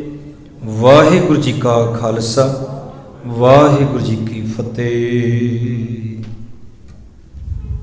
ਵਾਹਿਗੁਰੂ ਜੀ ਕਾ ਖਾਲਸਾ, ਵਾਹਿਗੁਰੂ ਜੀ ਕੀ ਫਤਿਹ। ਧੰਨਵਾਦੀਆਂ ਭਾਈ ਸਾਹਿਬਾਨਾਂ ਦੇ ਜਿਨ੍ਹਾਂ ਨੇ ਆਪ ਸੰਗਤਾਂ ਨੂੰ ਕਥਾ ਦੇ ਨਾਲ ਨਿਹਾਲ ਕੀਤਾ। ਹੁਣ ਮੈਂ ਬੇਨਤੀ ਕਰਾਂ ਮੇਰਾ ਬੱਚਿਆਂ ਨੂੰ ਉੱਥੇ ਸਟੇਜ ਤੇ ਆ ਜਾਣ, ਉਹਨਾਂ ਦੇ ਦੋ ਸ਼ਬਦ ਆਪ ਸੰਗਤਾਂ ਨੂੰ ਸਰਵਣ ਕਰਵਾਉਣੇ ਹਨ। ਜਦ ਤੱਕ ਉਹ ਸਟੇਜ ਤੇ ਜਾਂਦੇ ਆ ਮੈਂ ਇੱਕ ਦੋ ਬੇਨਤੀਆਂ ਕਰਦਾ ਹਾਂ। ਮਾਸਕ ਜ਼ਰੂਰ ਲਾ ਕੇ ਰੱਖਣਾ ਜੀ, ਆਪਣਾ ਸੋਸ਼ਲ ਡਿਸਟੈਂਸ ਬਣਾ ਕੇ ਰੱਖਣਾ, ਆਸੇ ਪਾਸੇ ਦਾ ਖਿਆਲ ਰੱਖੋ, ਆਪਣੀ ਸਿਹਤ ਦਾ ਖਿਆਲ ਰੱਖੋ, ਪਰਿਵਾਰ ਦਾ ਖਿਆਲ ਰੱਖੋ। ਇੱਕ ਹੋਰ ਜ਼ਰੂਰੀ ਬੇਨਤੀ ਆ, ਜਿੱਦਾਂ ਜੀਓ ਦੀ ਸਿਮ ਇੰਡੀਆ ਦੇ ਵਿੱਚ ਜਿਹੜੇ ਚੱਲਦੇ ਫੋਨ ਰਿਲਾਇੰਸ ਔਰ ਜੀਓ, ਇਹ ਤੁਹਾਨੂੰ ਪਤਾ ਹੈ ਅਡਾਨੀਆਂ ਦੇ ਆ, ਅਬਾਨੀਆਂ ਦੇ ਆ। ਇੱਦਾਂ ਹੀ ਇੱਕ ਫੋਨ ਸਰਕਾਰੀ ਅਤੇ government of India the BNSL, ਉਹਦਾ ਜਿਨ੍ਹਾਂ ਕੋਲ ਕਨੈਕਸ਼ਨ ਆ ਜਾਂ ਨਹੀਂ ਵੀ ਕਨੈਕਸ਼ਨ ਆ, ਆਪਣੇ ਰਿਸ਼ਤੇਦਾਰਾਂ ਨੂੰ ਇੰਡੀਆ ਫੋਨ ਕਰੋ। ਉਹਨਾਂ ਵੱਲੋਂ ਇੱਕ ਮੈਸੇਜ ਆ ਰਿਹਾ ਫੋਨਾਂ ਦੇ ਉੱਤੇ ਵੀ ਤੁਸੀਂ ਕਿਸਾਨੀ ਜਿਹੜਾ ਸੰਘਰਸ਼ ਚੱਲ ਰਿਹਾ ਜਾਂ ਸਰਕਾਰ ਨੇ ਜੋ ਕਾਨੂੰਨ ਬਣਾਏ ਆ ਉਹਦੇ ਹੱਕ ਵਿੱਚ ਹੋ ਕਿ ਨਹੀਂ, ਯੈਸ ਔਰ ਨੋ। ਜਦੋਂ ਅਸੀਂ ਉਹਨੂੰ ਕਲਿੱਕ ਕਰਦੇ ਆ ਉਹ ਆਟੋਮੈਟਿਕਲੀ ਯੈਸ ਹੋ ਜਾਂਦਾ ਉੱਤੇ, ਮਤਲਬ ਉਹ ਧੋਖਾ ਦੇ ਰਿਹਾ, ਧੋਖਾ ਉਹਦੇ ਵਿੱਚ ਤਾਂ ਰਹੇ ਹੋ ਜਿੰਨਾ ਵੀ ਤੁਸੀਂ ਗਵਰਨਮੈਂਟ ਨੂੰ ਸਪੋਰਟ ਕਰ ਰਹੇ ਹੋ। ਉਹ ਜਦੋਂ ਤੁਸੀਂ ਕਲਿੱਕ ਕਰੋਗੇ ਉਹਨੂੰ ਬੋਲਣ ਦੀ ਆਪਣੇ ਆਪ ਹੀ ਯੈਸ ਹੋ ਜਾਣਾ। ਸੋ ਇਹਨਾਂ ਗੱਲਾਂ ਤੋਂ ਸੁਚੇਤ ਰਹਿਣਾ, ਆਪਣੇ ਰਿਸ਼ਤੇਦਾਰਾਂ ਨੂੰ ਪਿੱਛੇ ਇੰਡੀਆ ਫੋਨ ਕਰੋ ਵੀ ਇਹੋ ਜਿਹਾ ਕੋਈ ਲਿੰਕ ਨਾ ਬੋਲਣ। ਤੇ ਜਿਹੜਾ 5 ਤਰੀਕ ਨੂੰ